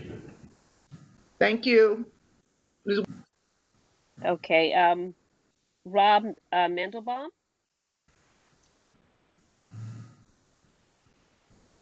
Good evening, Rob Mandelbaum. Hi there. So I live at 960 Sterling Place, and I just want to say that I stand with my neighbors against the project that's being proposed here tonight for all the reasons that the community has presented. But I recognize that the city needs housing, and especially housing near transit. And I understand that there's going to be tremendous pressure on the community board to come to terms. And I know that projects that go to LPC usually end up getting built in some fashion. And so with just trying to be realistic here, I just want to lay down some markers. You know, if for those people on the community board who are interested in negotiating with the developers, what the markers might be for a project that actually benefits the people in the neighborhood. and I am really just talking about affordable housing. As many people have pointed out here, this is not a neighborhood where the median income is 130% above the area median income. We are a very low income neighborhood. You know, the median income for Black families here is probably 40 to 60% of the AMI.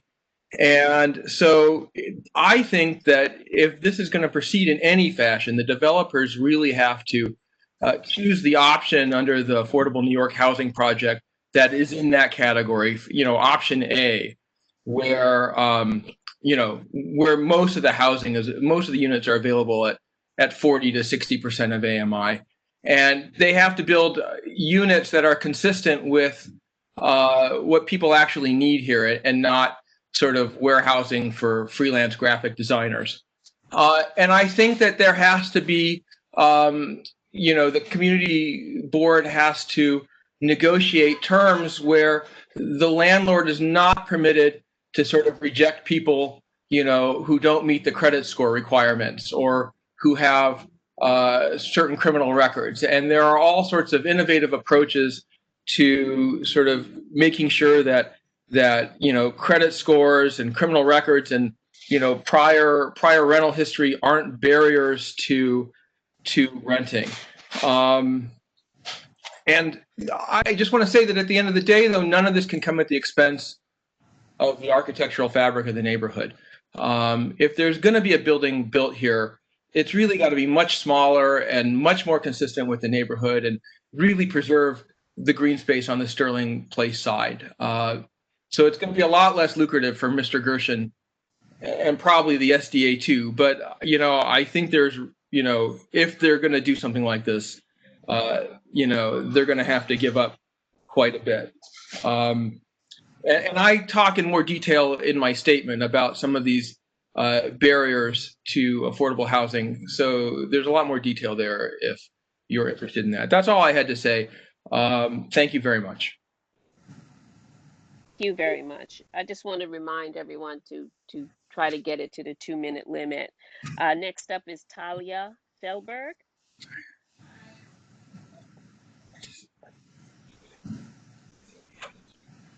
I'm happy to cede time to anyone else who wants to make a. Okay.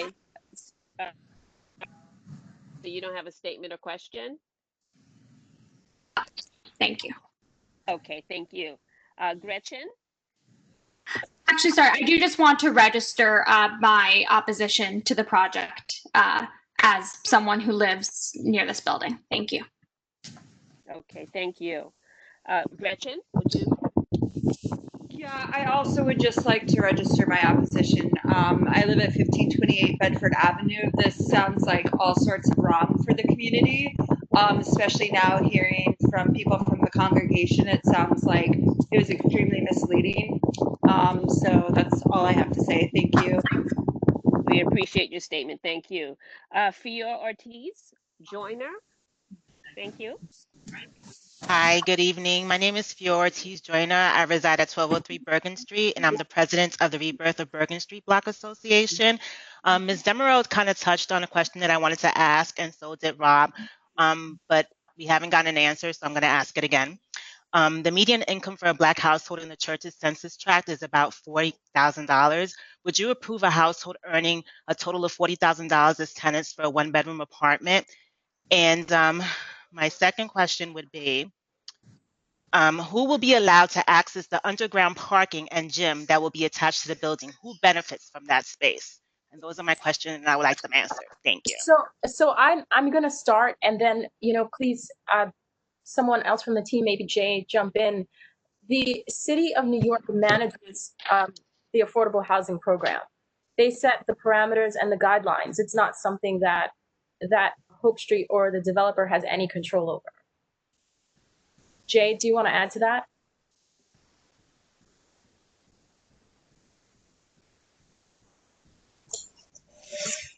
Hi, I'm Jay Siegel. I'm the land use lawyer for Hope Street.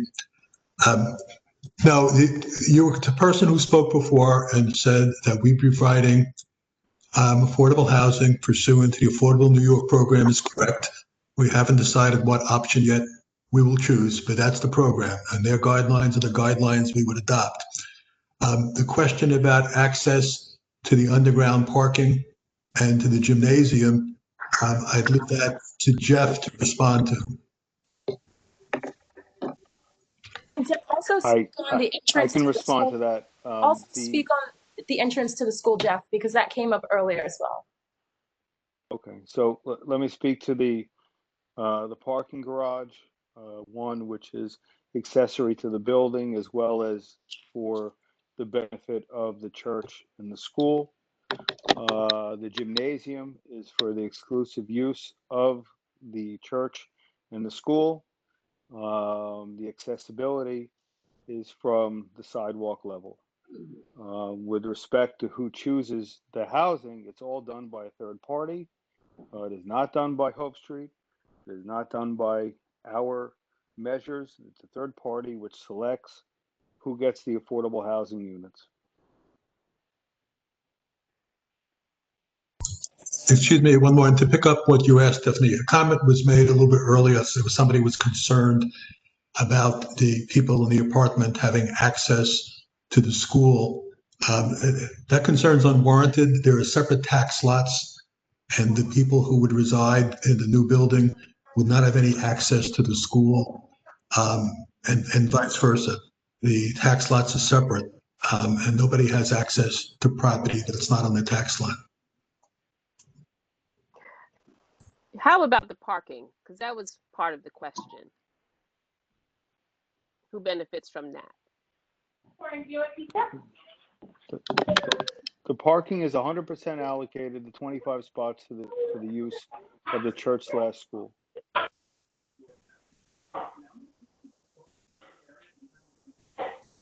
Sam Wood Jr., if you still have a question, please speak. Hello. My question is, why was Hope Street Capital placing flyers in the neighborhood advertising the development as a, in quotes, new rent stabilized residential building with affordable housing units?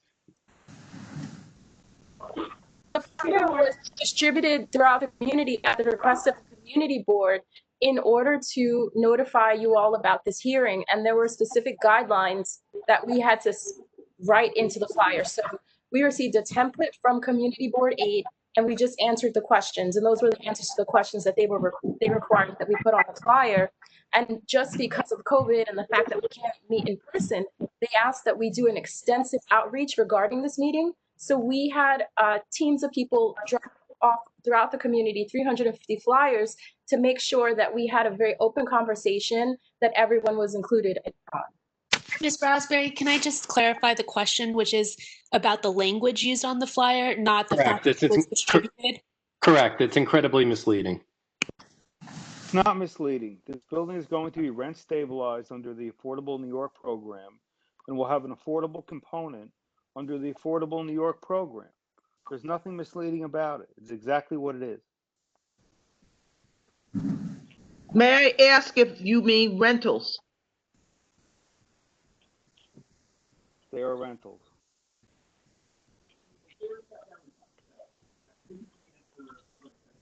Okay. Jerry Ann Scott.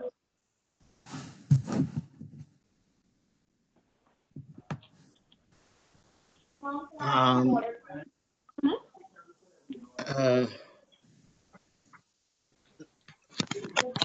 not sure about how to get them on. Who is speaking, please? Jerry and Scott, I'm trying to get on. We can hear you. Oh, all right. Fine. Thank you. Wonderful. Good evening, everyone.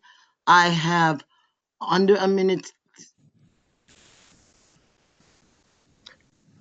to say that 71 years ago, my grandmother and grandfather bought the house that is directly across the street from the back door of what you are deciding to create, a travesty.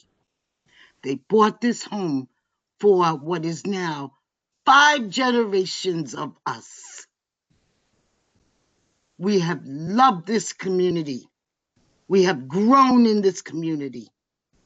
Our neighbors have neighbors that have been here 10, 20, 30, 40. We are here 60, 70 years because of the beauty and the air and the seeing the sky and the neighborhood. Cannot do this. You cannot do this. Thank you. Thank you, Ms. Scott. Thank you for that. Cameron Blaylock, please.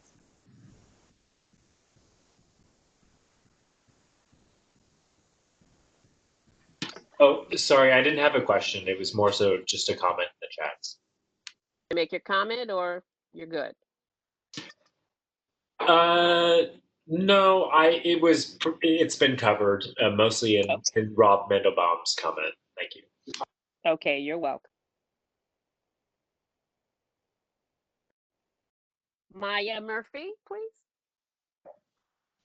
Hi, my name is Maya Murphy. This is Wesley Stokes. We live at 960 Sterling Place. Thank you for your time and the opportunity to speak. I am absolutely opposed to this project. We both are.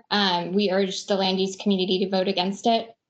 As we've heard, this massive apartment complex is being proposed on the Methodist Homes grounds, which is part of a landmarked designated area.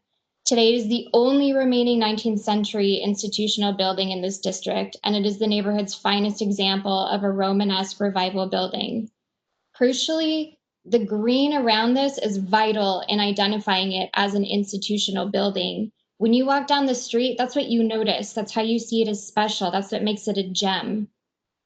The article, Preserving a Place That Protected by Suzanne Spellin, who's on this call, states that the manicured grounds surrounding the buildings were a rare and treasured part of life in the midst of the city. Yes.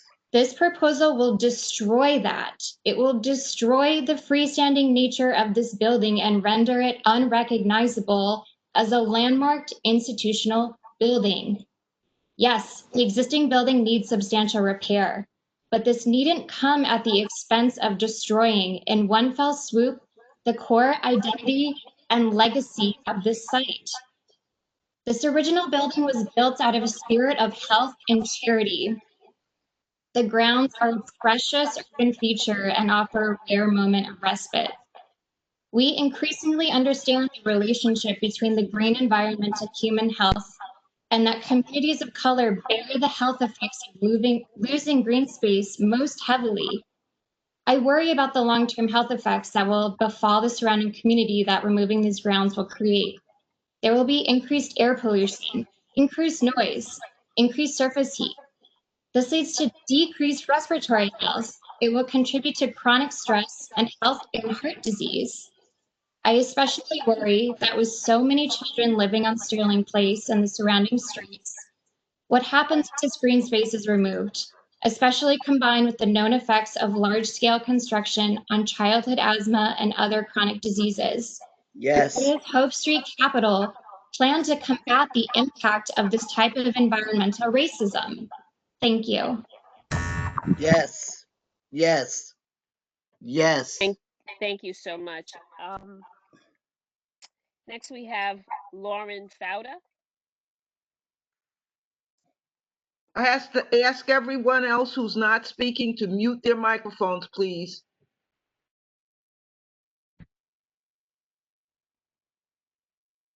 Ms. Lauren Fauda, do you still want to make a comment or have a question?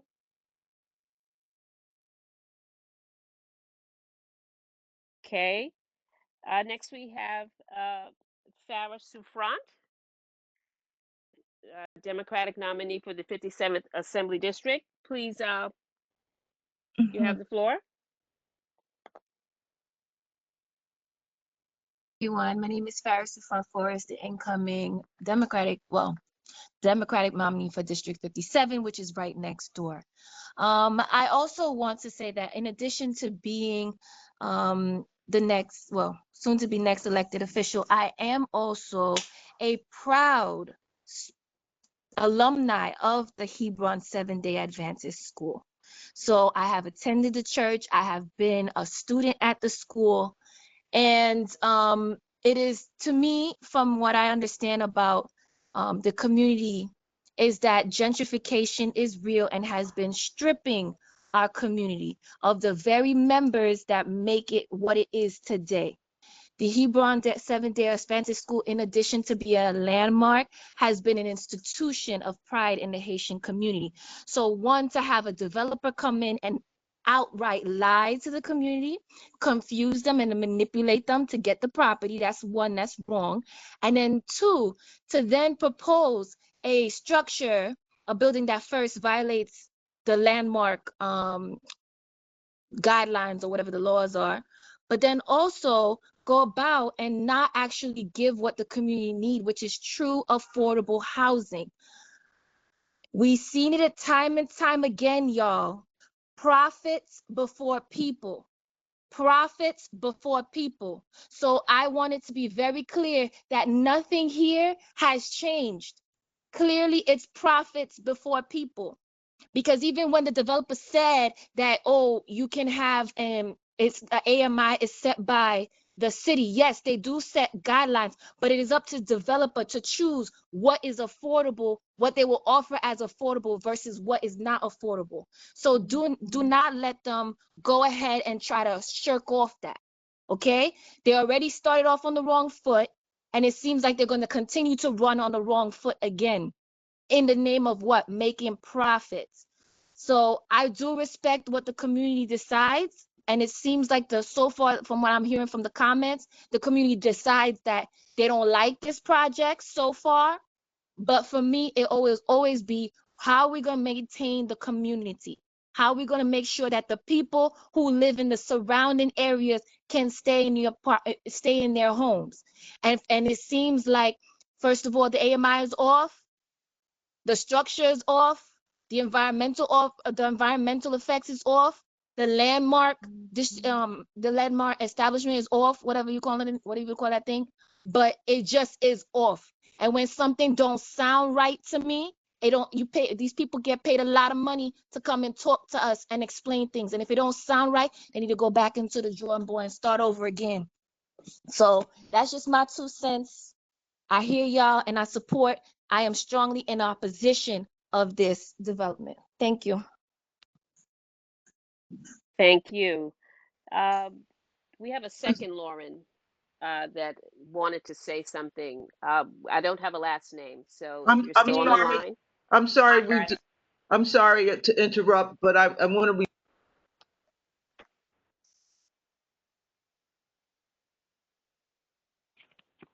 You're muted. You're muted. You're muted, Ethel. It automatically, I have to hold down the space bar. We have Councilmember Cornegie here as well, and he's been patiently listening, and I'm hoping he is willing to make a statement at this point.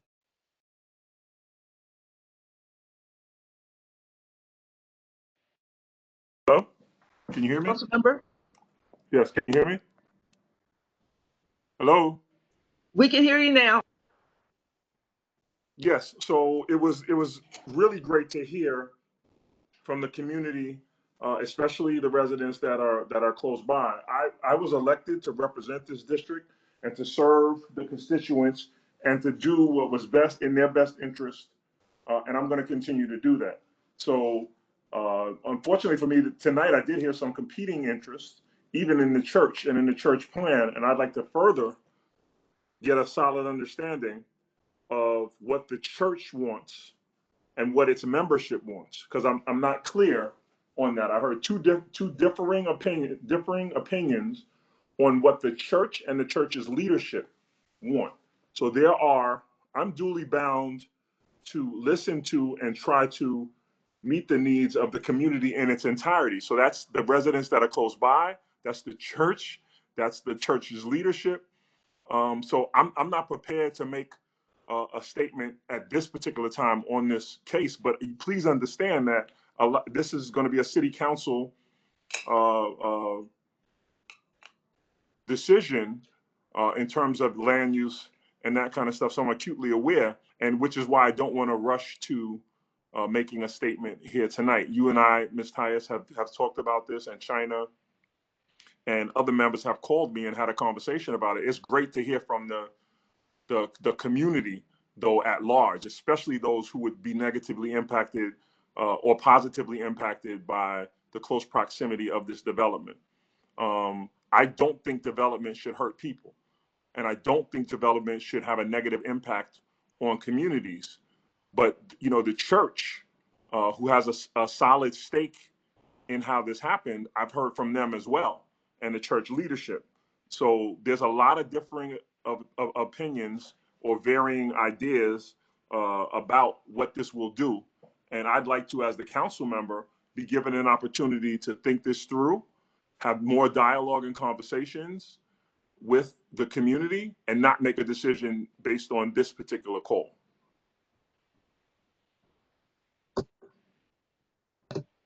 Thank you, Councilmember Cornegy. Thank you, Councilmember Cornegy. I just want to thank you for being measured. Wait, time out before you, Ms. Tyus. I'm seeing things in the chat which really concern me. I don't understand why you wouldn't want someone to be measured and to make sure that they take into account everyone's opinion on how this should go. But the chat is going off the hook about this. Someone saying that they were reaching out to me individually for months. I see Reynoso for borough president. So I guess, you know, I don't know what I can say further. Thank you for allowing me to weigh in. I do have a measured approach. I currently sit as the council member for this district and will be carrying the voice of the people. I don't know what you expected from this particular call, but thank you so much, Ms. Tyus. Council member, I hope you'll remain for the remainder of the discussion, remain on the call, on the meeting for the remainder of the discussion and the vote.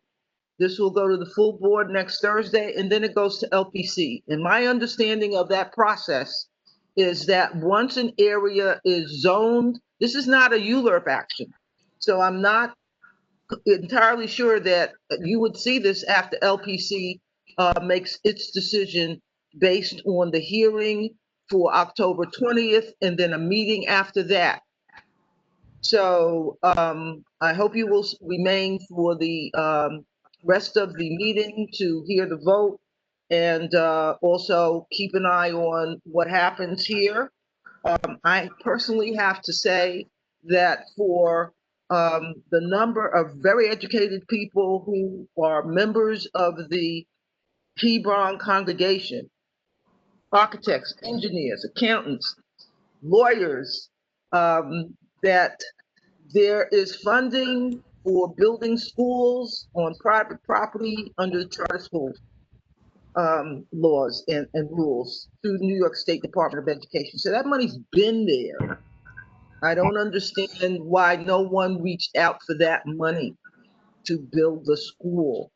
But this is something we could talk about. I hope we can have a meeting offline and get your questions answered in preparation for the other two upcoming meetings that I mentioned, the full board and then LPC. Thank you for staying and for making the statement you've made so far that you are listening and you're weighing. Thank you. Okay, we just have a handful of. Okay, go ahead. Yes, please. Because we just have a handful of people who are waiting. I just want to make sure maybe their answers their questions have been answered. We're not sure. Okay.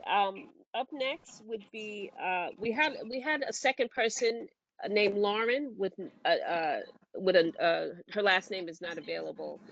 Miss Lauren, did you want to still speak if you're there? Yes, I do, if that was directed at me. Thank you so much. Yes. Okay, I think like a lot of my neighbors, I have no problem with building new housing in the neighborhood, but it needs to be for the existing community, both in family sizes and rent.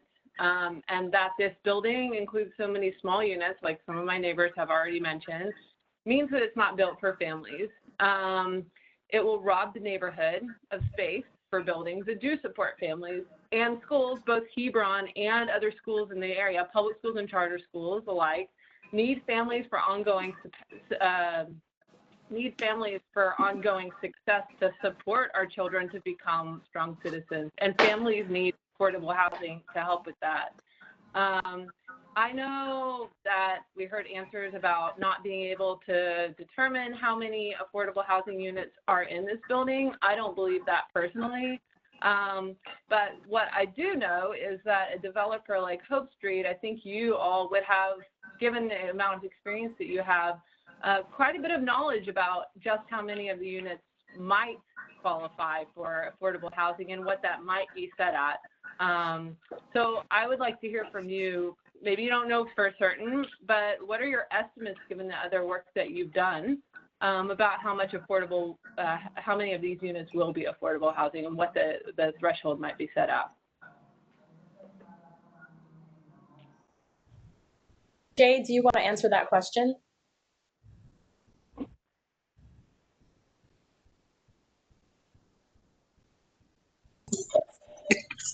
I think we've already explained that the affordable will be pursuant to the Affordable New York program, and they have several options, and we haven't chosen yet what the option is. What are you waiting for?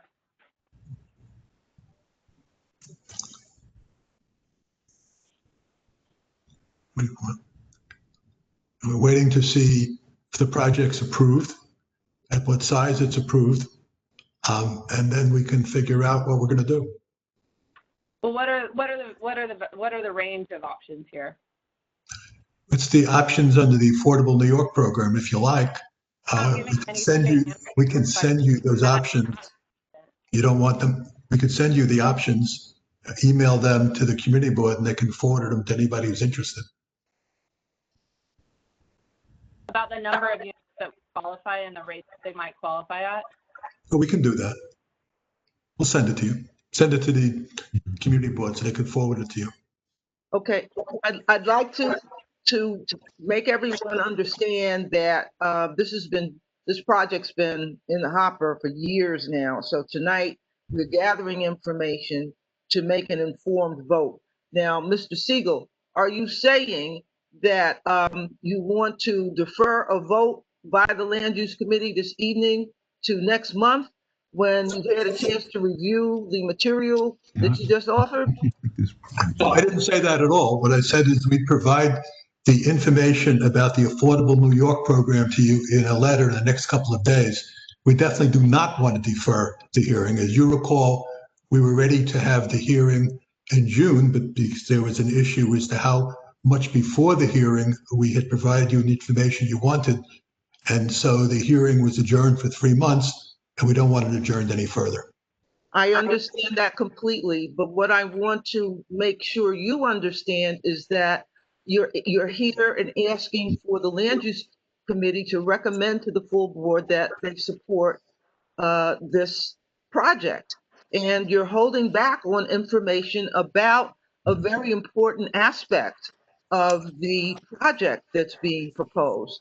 It includes housing. It's in a distressed census tract. So it would be informative and enlightening to the Land Use Committee members who have to vote, and that's a mix of appointed and community members. I would ask them to vote tonight if you're ready to take a vote. I have seen project proposers come before this committee and be bombarded with questions like you faced this evening.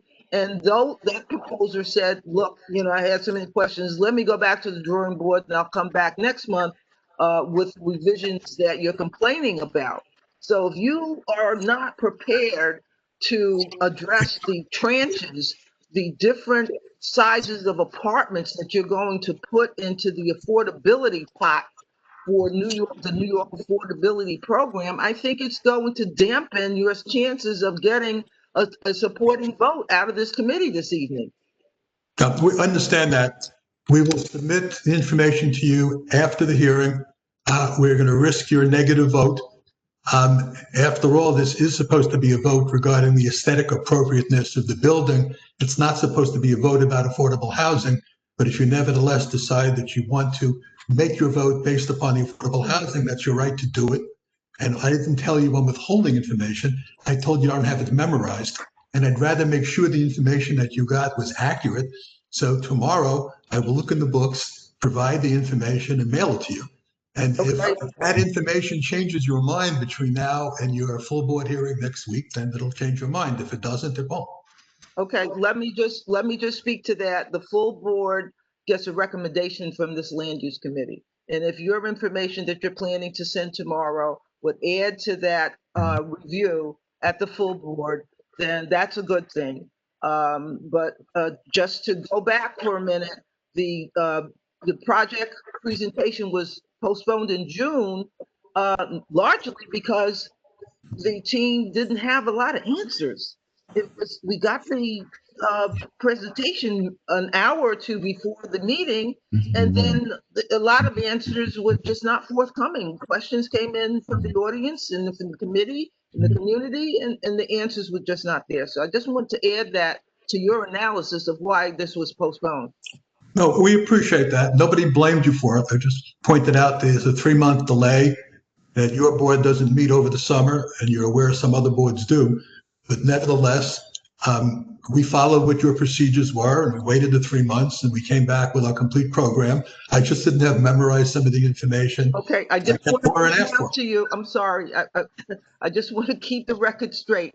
The land use committee and the state liquor authority committee, those two committees of Community Board 8 meet July and August, and it was your team that decided to put off coming back during that time and to come back in September, and then it was pushed over to where we are now. So just want to keep that straight. We were told that that the community board wanted to not only have us present to the land use committee, but also to the full board, and that because the full board was not meeting over the summer, that we needed to postpone until after the summer. So that is actually what that's the message that was communicated to us, and why we postponed it and we didn't appear in the summer, because the full board was not meeting, and LPC said that it was the community board's preference that we make a presentation because of the scope and scale of this project to both the land use committee and the full board. Well, that's not accurate either. There's a misunderstanding buried in there. The full board meets in September, but the land use committee could have been reviewing your material at either one of its 2 meetings in July and August and still make the full board meeting in September. And so at this point, please do not plan to make another presentation at next Thursday's full board meeting. That is not the plan.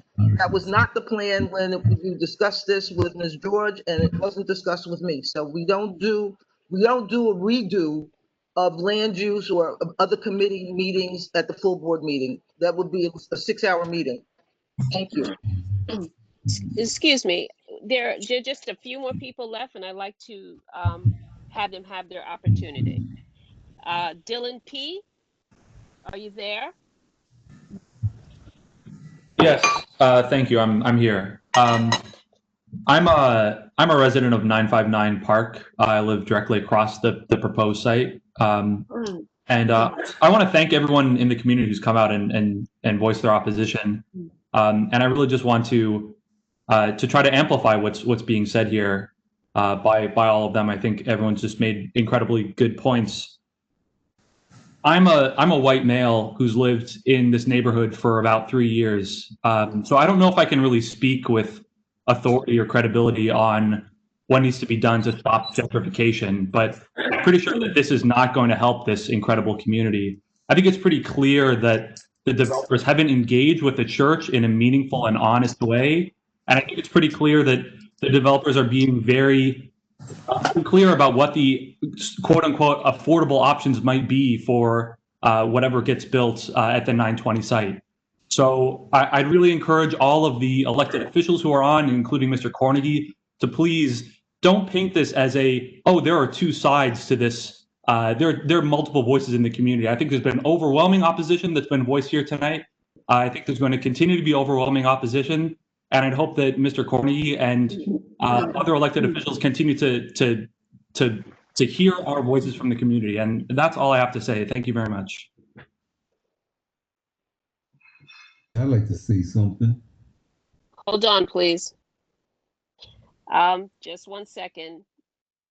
We have an order here. Helen Bashel, would you still like to speak? Ms. Bashel? Hi, thank you. First of all, I just want to express my opposition to the project. I was very upset to hear about what's going on within the congregation, number one. Number two, since we're talking about aesthetics, there is no way that glass and steel belong in this neighborhood. I live on Park Place between Kingston and Albany. I constantly go up and down Sterling and Park Place. The way that this is currently designed is inappropriate to the neighborhood. It's inappropriate in terms of the glass and steel component, as well as the density and both the density physically as well as the density. Essentially, it's a dormitory. And that's all I have to say. I cede my time to other people who have comments.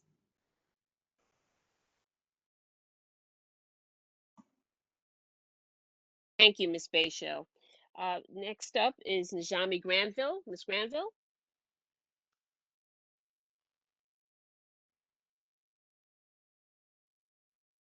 Ms. Granville, you still have a comment or question? Basically, I put my comment in the chat that it would be very useful if Mr. Cornegie would send people to the land use committee so we wouldn't have to always chase him to get a conversation with him, because he's very hard to reach. Unlike his predecessor, he does not have anybody in his office that deals with housing or land use. That's my comment. Thank you for that comment. Okay, Chloe Pfeffer?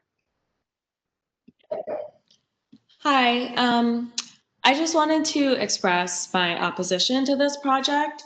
We are residents of 919 Park Place, and we look onto the Hebron School every day. I would firstly like to address that since this is a meeting on aesthetic, that I agree with the community that the aesthetic of this building is not in line with the historical buildings in this neighborhood. Beyond that, I would like to address the far-reaching financial impact on the community. Though this building will offer the city-mandated rent-stabilized units, the impacts go beyond this to the community members living outside of this one particular proposed building. This development will push gentrification faster and farther than in this already changing neighborhood. This building will raise the median rents in the surrounding community and will push out the residents that have lived here for generations. I think we have to look at this, and I think Councilmember Cornegie should address this as well when he talks about both sides. And I think when we're talking about our community, the side of the residents that have lived here for generations are an important voice that are expressing opposition. Thank you. Thank you so much. Sarah Lazor? Hi, everyone. So I haven't been on the board for a very, very long time, but I have seen quite a few land use decision-making proposals, and the project that in comparison this brought to mind for me was one that had to do with the backyard, essentially, of the Weeksville houses. And, when we're talking about landmarks, it's, they're aesthetics, but there's also historical continuity. There's the, trying to find some sort of thread from the past into the present. And with the Weeksville houses, the concept was the project that was seeking approval was building a garden in the backyard. And when the discussion was being had, they talked about how the Weeksville houses, these amazing historic sites that exist in our district. You know, this garden, it fits, there's a, you know, obviously the garden won't look exactly the way that the gardens looked when people actually lived in the Weeksville houses, but it's there's a historical continuity between the use at the time for this historic land and what they were trying to do with it. And you know, this building that the school is in, you know, I read the history about it, and it used to be a home for the elderly and the indigent, people who did not have tremendous resources. It wasn't for the richest people of New York. It was for people who frankly didn't have a whole lot. And, you know, there's the aesthetic considerations in terms of historic landmarking, but there's also, you know, the consideration of how does this piece of land fit in with the history of the neighborhood. And I just wanted to add that to the many, many important points that have been brought up already. Thank you. Well, thank you so much. Ben Weinberg, please. Yes, can you hear me? Oh, sorry for the echo. Can you hear me? Yes. Hello? Hear you, Ben. Yes, we Oh, can hear yes. Sorry, I was muted. Thank you. I just want to make my name is Ben Weinberg. I live at 960 Sterling Place, so that's right across the street from the proposed building.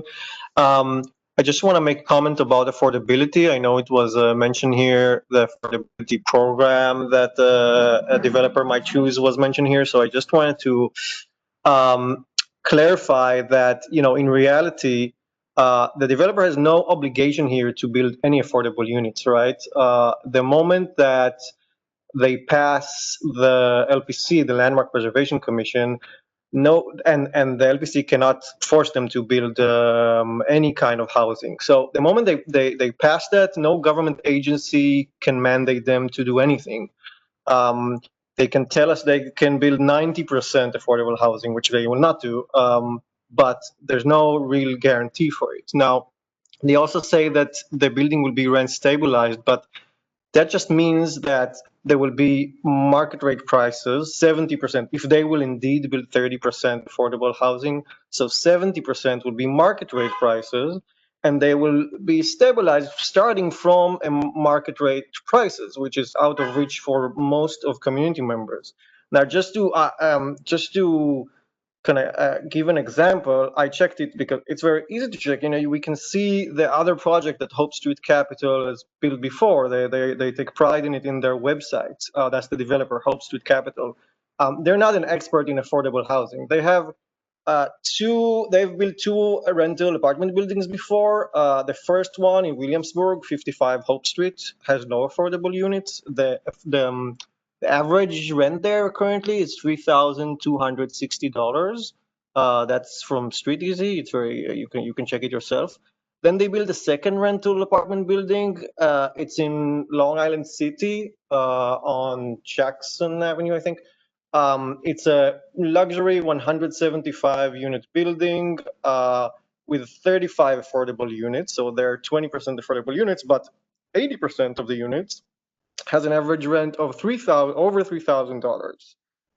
Then they built a bunch of condo buildings which are around Brooklyn, and they're some of the really priciest projects in the borough. Now, they haven't built anything in our neighborhood yet, but just to get a sense of the expected rents, the market rents in this project, all we need to do is just to look at other new developments of our rental apartment buildings in our neighborhood. At 1511 Bedford Ave, which is that huge building on Bedford and near Eastern Parkway, if I remember correctly.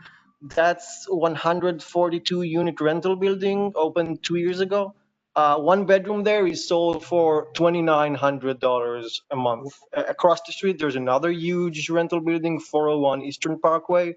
One bedroom there is $3,000. That's just one bedroom, right? $3,000 a month on average.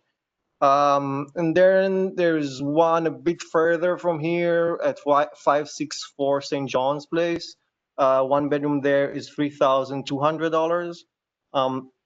And the first two projects I mentioned on Bedford, they were built under the city's mandatory and inclusionary housing, which is a much stricter program for affordable housing, and it's still with these prices.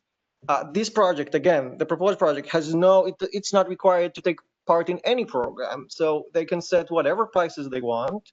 They can do the 30% affordable they mentioned, and there were a lot of talk here about whether it's affordable or not, but they can also not do it. We're over time. We're over time, Mr. Sorry, Weinberg. so We're I finished my over comments. I time. think I made the point. It's excellent survey, and it'll be in the record. And let's see how it ties back to the material that we'll receive tomorrow. So I believe that was the last speaker from the community. No, it wasn't. The last speaker that's waiting is Mr. Osei. I also want to say, Ms. Weatherspoon, that we may have other elected. Okay, that's fine. May have other elected officials in the audience who want to speak. I'm not sure, but this is the last person that I know of. Okay. This is the last person. A gentleman who's been asking to speak in the comments since for several hours now, named Alex Wood.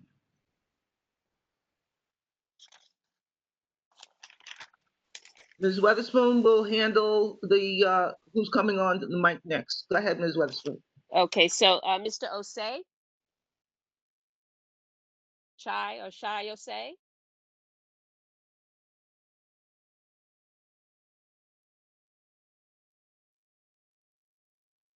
Mr. Osei. Okay, Mr. Alex Wood, please. Hello, I'll keep this quick. I live across the street at 960 Sterling Place. Fortunately, many of the residents in our building do have rent protections, but I have seen people pushed out who are not protected due to rising costs. So I think all those comments are very accurate in the neighborhood. People have been pushed out of the neighborhood in recent years. But the main point I wanted to make is, aside from aesthetics, is just the massive size of this thing. It feels like the consultants looked at this piece of land and said, how can we squeeze every last penny out of that space? It's not just about finding the money to preserve the church or about, building something for the neighborhood. It was, let's take every down to the centimeter bit of airspace, land space, and apartment space and cram it in here to maximize profit. So I hope that Landmarks and the community board will consider that the scope of it as well. This is not a modest proposal to meet the church's needs and the neighborhood's needs. This is a money grab. Thank you. Thank you. Well, thank you all. Ms. Weatherspoon, is there anyone else out there, any elected officials in the audience that want to speak? Well, I believe we have Orlando Ross from Yvette Clarke's office, Congresswoman Yvette Clarke. Mr. Ross?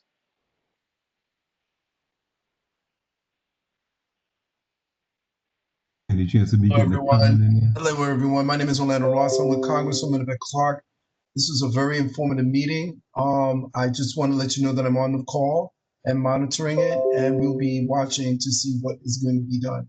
Just wanted to reach out to everyone and just let you know if you need to contact our office, I will be putting our information in the chat. Thank you. Are there any other officials present on this call? Well, I'm not an official, but I am a resident of the community. And what's your name, sir? William Wallace. Thank you, please. I live directly across the street from this project on New York Avenue between Park Place and Sterling Place. I've lived in this community all my life, literally all my life. My parents bought this house when I was born, 1953. And so I'm the second generation here. Now I'm raising my family in the same house. I'm totally against this this project. I look out my bedroom window and I see this beautiful property across the street, and this proposed project that they want to build here will totally destroy the neighborhood that I'm so used, that I've grown up here. I loved. I went to St. Gregory's. All my sisters and brothers did. But I have a few proposals. Instead of building this project on Sterling Place, I look at this property and I see what appears to be a residential area on the Park Place side. Why not just renovate that spot, that side of it, that just be on where the school is, and make that affordable housing where it's really affordable housing? Further, I'd like to propose to Hope Street that they take a look at alternate sites. Now, I happen to know there's some vacant land. Now, what's happening with that land, I really don't know, but it's on Pacific Street, down between Clawson and Grand. It's much larger than this site. They want to, then it's just land. There's nothing to demolish there. I'm sure that they can get in touch with whoever owns that property and make a deal over there. That land's been sitting there. I've been eyeballing it for the past few years. I don't mean to interrupt. Yeah. I really don't, Mr. Wallace. That's really a different type of conversation, and we're needing to wrap it up. So I thank you for at least making yourself known. Okay, thank you. Thank you. Ursa, can I ask one last question? Who's this, Ingrid? Yeah, sorry. I have been putting them in the chat, and for some reason, I put 2 or 3 questions, but I'd like to ask this one of Hope Street Capital. And the question is, did you ever consider the environmental and health concerns of taking away one of only 2 open green areas in our neighborhood, which creates a heat island, reduces rainwater absorption, and diminishes the sewer system capacity for stormwater runoff? Was this discussed with Hebron, since they will be greatly impacted as well? Green space is not wasted space. Climate science tells us that green space is essential to healthy communities, and we now have evidence that neighborhoods of color are plagued by higher temperatures and unhealthy environmental conditions due to racist redlining. How can you justify removing green space from a neighborhood? And I'd like to continue with, along with that, I think it's outrageous that the proposed development has no green initiative. Your most recent development at 98 Front Street is a LEED certified luxury condo in the affluent, largely white neighborhood of Dumbo. Why is LEED certification not being sought in our community, a majority Black working class neighborhood whose existing environmental conditions are already far more dangerous than in Dumbo? Why is that not being considered for this community? Why are you not attempting to mitigate the devastating impact that your removal of green space will have in our community? I'm done. Thank you. I can answer that. I think that the allegation, frankly, is absurd. This is a LEED building, just like Dumbo. The storm runoff claim is absurd. It is code from the Department of Buildings that you cannot let water run off your property, that you must capture it. I think that what's been said today about what we're doing here about the heat island, the water runoff, that we're not environmentally friendly, is completely false, and it's an outright lie.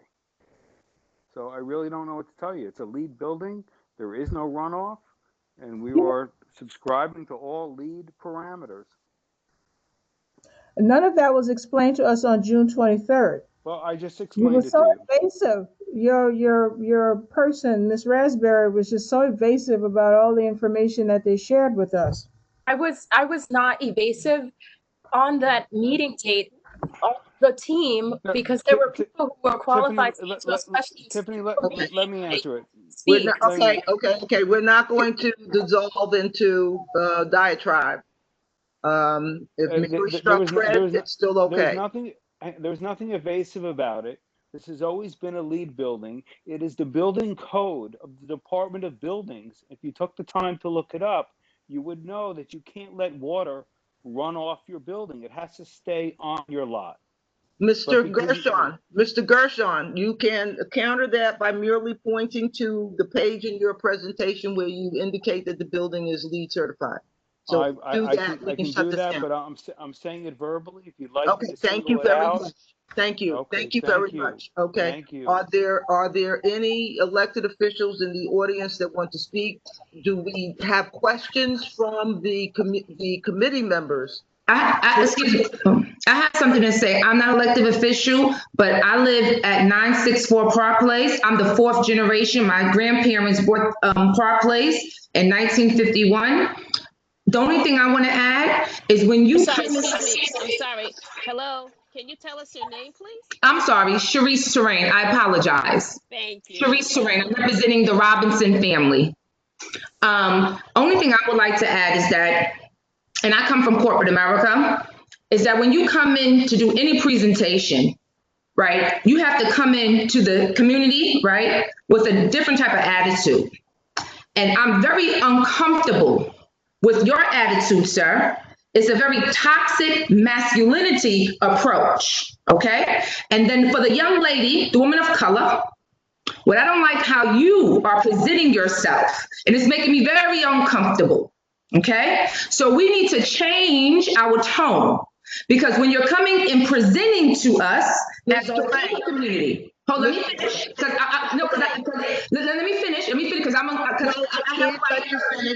my 2 minutes. I'm not over my 2 minutes. But hold on, I'm a part of this community, and my family has been here more than almost everybody besides Jerry Ann. So I have a right to say this. Please don't, with all due respect, Elder, don't come into my time, because I sit here patiently, and what I don't like is when people come into our community and disrespect us. If someone asks you a question, you don't have a right to dismiss them and disregard what they're asking you. So we need to be professional, and when we have concerns, we have a right for our concerns to be addressed, period. Thank you.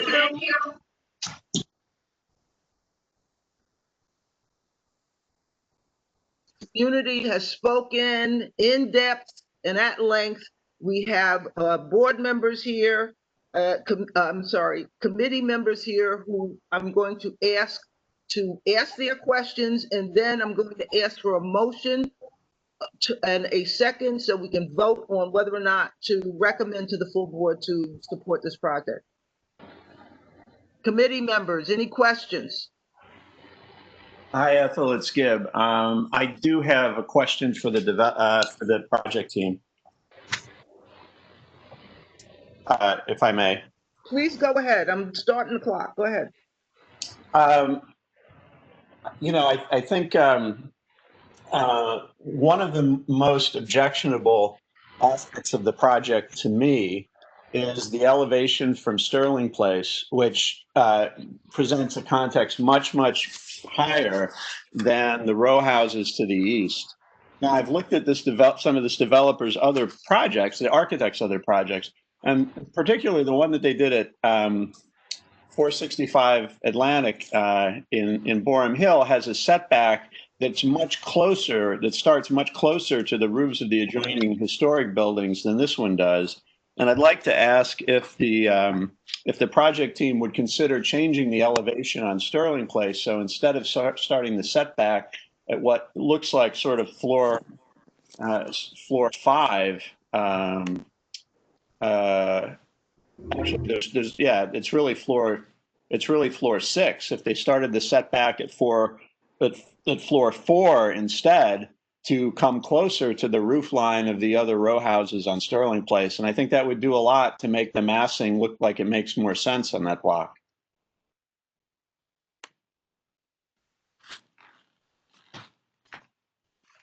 Hi, this is Morris Adjman, the architect for the project. I want to say a couple of things. I'm saddened that it's devolved into this bickering, and I think it would be good if we could have a dialogue. I also think it's unfortunate when we tried to present this back in June that we weren't able to present it for a technicality, and I actually was shut down when I tried to request to speak at the chat. All I wanted to say at that time is Let us present the project so we can start the dialogue. You don't have to call for a vote. And that would have given us 3 months to actually have a meaningful discussion. In any case, I would like to add 2 things. One, to the person who said that we were squeezing every square inch out of the property, we're leaving about 50,000 square feet. That's 50,000 square feet of developable rights back behind, and we're not developing because we wanted to keep this project low. The street wall is 60 feet. There are a tremendous number of buildings that have higher street walls, and most of the apartment buildings and many of the people that spoke earlier are in those buildings. But as it pertains to the row houses, I certainly think that that's something that we can look at stepping down, and we already made an effort to step that down, but we definitely could have a dialogue about modifying the design and looking at those things. This is a LEED certified building. I'm sorry that I probably should have mentioned that earlier, but I don't think that we're trying to create a building. We're building on a parking lot. We're landscaping the entire area between the 2 buildings and adding landscaping along Sterling Place. So we will be adding a lot of green literally to the building, and we don't intend to do anything that would be increasing the heat island effect. So I hope that helps to answer some of those questions.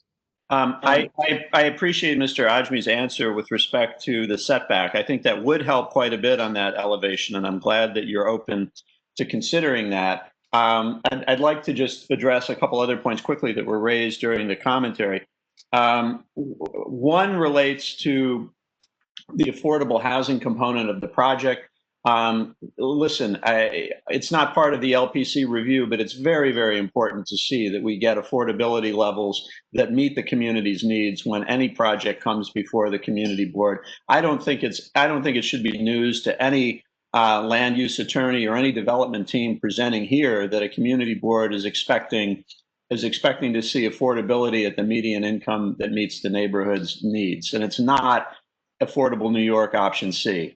So it's our prerogative during the time that we review these applications to look for commitments from developers that address those needs, even if they're outside the scope of the landmarks review. I do want to make one final point to everyone in the audience, which is that this is not a ULURP application. This is a certificate of appropriateness, and the LPC will vote on this, and their commissioners vote, will carry the day.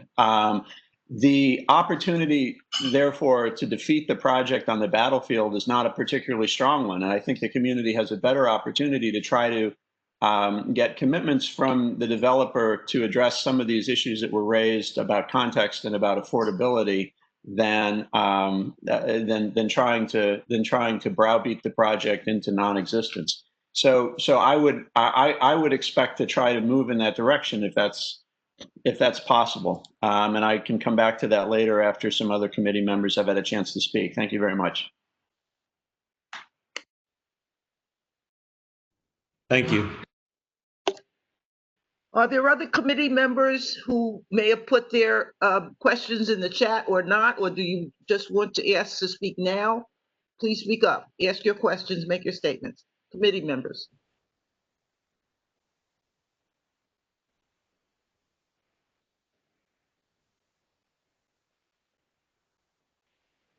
Ms. Price, I don't have a question. I wanted to make a statement, but I wanted to defer. This is Deborah Young. I wanted to defer until after committee members have had an opportunity to ask specific questions to the proposed plan. Thank you, Ms. Young. I'm not seeing any questions coming in from committee members. Go ahead, please. Okay, all righty. I think that the significant issues, main issues have been presented by everyone on this call, those in support and those opposed. I'm in a unique position because I'm on this call with 3 hats on. One as a community board member, one as the president of the Crown Heights North Association and co-founder, and as a person who's directly impacted by this project. I live across the street. And I wake up in the morning and open my shutters and I see open space. And when I think about the impact that this development would have on my quality of life, as well as those who live in this community, I can't fathom it. Okay. Our lives matter, and I can't breathe when I think about what this building would do to the quality of our life. I totally support Hebron. As I mentioned in my chat, Crown Heights North, beginning in 2004, started reaching out to Hebron to help work with them to identify resources to restore that building. We made numerous calls after the 2004 meeting, and we didn't get anywhere. We know that Hebron reached out to, I think, HUD. They made an application in 2006 for funding. That did not go forward. We don't know why. We again reached out to Hebron in 2019. Well, maybe that was too late, but we made many calls and had attempted to meet with the Hebron congregation again to bring resources to help Hebron achieve their goals. A goal that we could support, a goal that would be a win-win for everyone, the Hebron school and the community. But people were not open. When I say people, I mean the Hebron congregation leadership, I should say, were not open to meeting with us. We are not beyond even doing that now. There are numerous people, many of them on this call today, who have rolled up their sleeves and began to look at resources and are willing to work with Hebron to help them restore that building. Housing can be done within the footprint of the existing building. There have been ideas about how to maintain that open space that would be a win-win for the Hebron and the community. The possibilities are endless without selling off this land. That could be, again, a win-win for this community and for Hebron. With that said, I propose that Community Board 8, that this Land Use Committee not support this project as presented. Thank you. I second that motion. Who was the second? Sharon Wedderburn.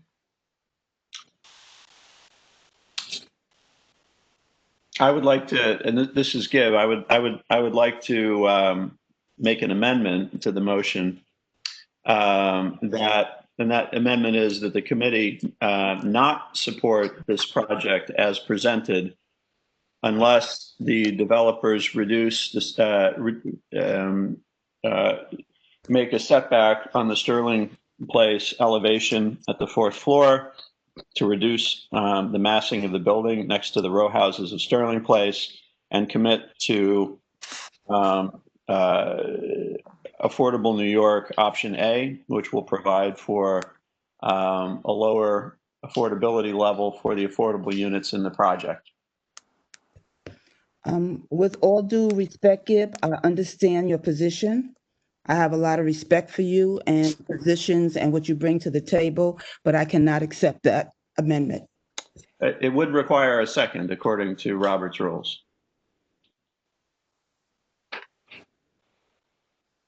Okay, Gibb, you're saying that your proposed amendment would require a second? Yes, if it doesn't have a second, it will die. I believe the initial motion maker has to accept the amendment. The motion maker does not have to accept the amendment if it receives a second. But it Well, seems that seems to have changed from other meetings. no, it's not. A friendly amendment can be accepted by the motion maker, but any amendment does not require the motion maker's acceptance if there's a second. So if there's a second, that's great. But if there's not, we don't need to have the discussion. Well, I think we need to pull out the book on Robert's rules to I think all members, Ms. Collins, agree with Ms. that one. Collins, Ms. Collins, Yeah. may I don't think there's a second for the amendment, so maybe we can just. Mr. Vicconi and Ms. Collins, let's proceed with the recommended approach and ask for a second on the motion to amend. Is there a But second? why are we going to ask for that if it's not legitimate? I mean, we don't have any proof except for what one person said. Ms. Let's look at the Collins, book of Robert Rules, because I don't remember that going on in the committee at any other time. Ms. Collins, we've had a meeting now that's gone on for 2 hours and 45 minutes. Well, I can pull out fine. Robert's rules and give you the citation. But Okay.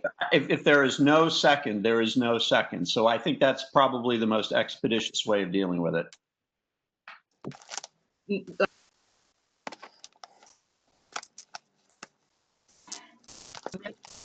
To Ms. Young and Ms. Wedderburn's motion to withhold support, then you would have to provide a citation. So I will ask for a second on this striking motion to amend the withholding to support.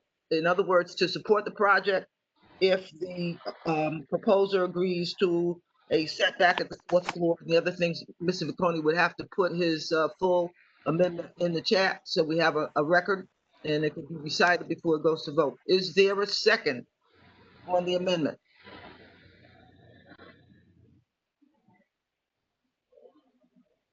Hearing none, I revert to the initial motion with a second to withhold support for the project, and I will call the roll on the committee.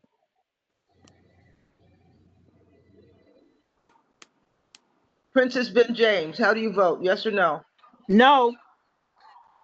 John Volkholtz, Vote against the motion in favor of the project. Thank you. you vote yes. You vote to support the project. Thank you. Okay. Okay, let me back up and I think the motion needs to be made clearer. be rephrased. Thank you. Thank you. Yes. This motion is to withhold support. So if you vote no, you're saying you want to support the project. Yes, I No, believe no, the no. person who voted before me may have had the opposite intention, but I am voting to support the project. Okay, the motion is to withhold support. So if you vote yes, you're voting against the project. Okay. So can I, okay. That wasn't explained prior to me. Well, I'm explaining it now. Thank you. So what is your vote, Ms. Ben James? I vote yes. And Mr. Buckholtz, you understood it, but you still voted yes. No, I'm voting no now. Okay. Thank you very much. Okay. Mr. Callahan, do you vote to withhold support? I vote in favor of the motion. To withhold support? That is correct. Okay. Janet Collins? I vote in favor of the motion, yes. Nora Daniel? I vote in favor of the motion, yes. James Ellis? I vote yes. Kathy Islin? Kathy Islin? Kevin Farley? I vote yes. Fred Frazier? Najani Granville? I know she was on the I call. vote yes. Okay. Josima Jordan? Peter Crassus? Yes. Sarah Lazar? It's Lazar. Thank you. Yes. Got it. Okay. Your vote? Yes to the motion, no to the project, if that makes sense. Yes. The motion is to withhold support for the project, so you're voting yes. Sherry Norton? Sherry Norton? Robert Puka? Robert Puka? Adam Sachs? Yes. Meredith Staten? Meredith Staten? Ethel Tyus, yes. Gib Vicconi? No. Yrsa Weatherspoon? Yes. Sharon Wedderburn? Yes. Deborah Young? Yes. Oops. Okay, we have 1, 2, 3, 4. We have 14 to withhold support and 2 to not withhold support. Motion carries. Repeat that? I'm so sorry. Can you repeat? Motion carries and will be recommended to the full board for next Thursday's meeting. So with that said, I just want to suggest that there are options out there. I hope we can meet on this. I hope to hear from Mr. Siegel tomorrow, and we'll see how we can go forward. Thank you all for coming, and we'll see you next Thursday. Thank you, Ethel. You run a good meeting. Thank you so much, Ethel. You're welcome. Thank you. Good night, everyone. The link for the link for the full board meeting, the link for the full board meeting will be on the community board's calendar. Thank you all for coming, and good night. Thank you. Night. Thank you, Ethel. Thank you, Deb. Thank you. Good night. Thank you. Thank you.